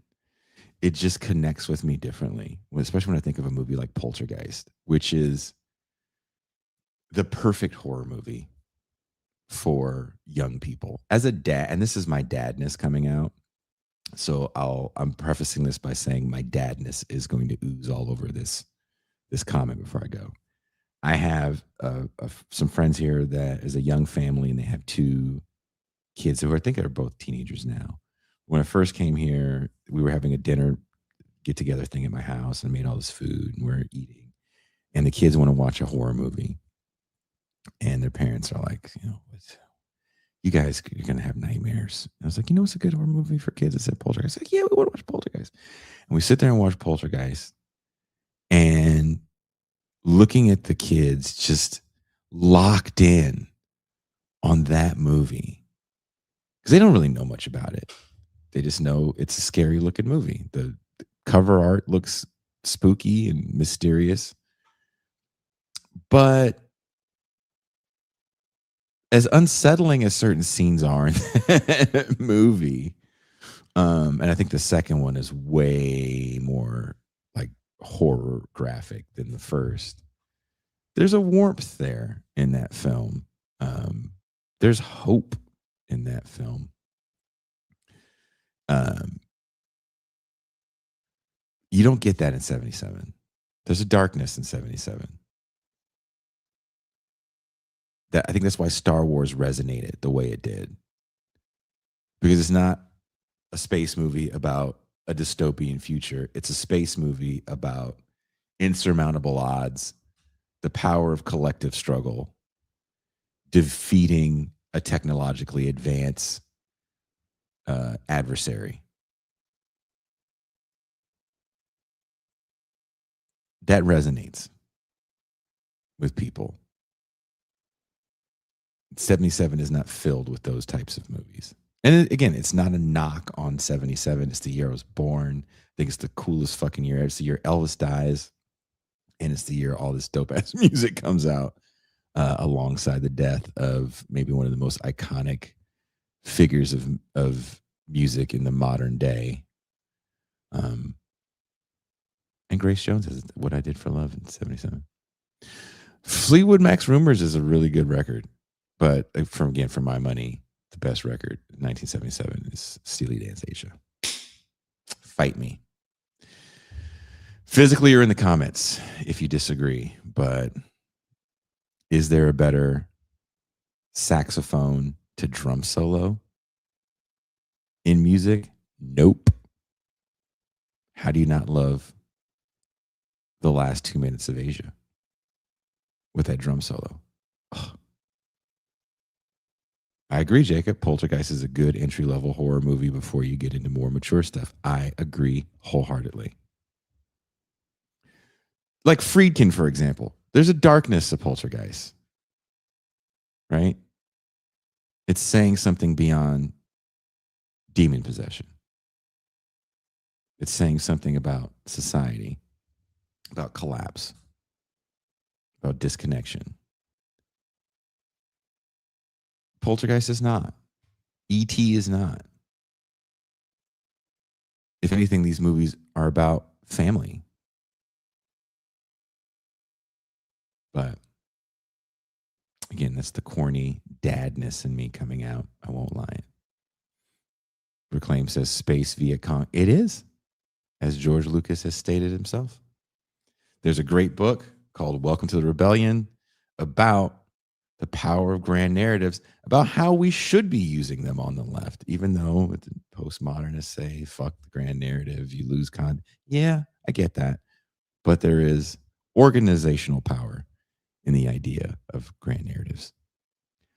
But that being said, thank you guys for hanging out with me. I am sad that Teray and Varn and Jason Reed was supposed to be on the show today too. He was very excited to do this. So those guys will probably come back. We'll have 82 versus 77. What's a better year? Music, I give it to 82 all day long. For me personally, there's just more stuff that's out. 77, surprisingly though, has some albums that you probably didn't think were 77. I feel like it was down here more. The Kinks have a record on 77 that I did not like. Brick House by the Commodores comes out in 77. Gotta love that.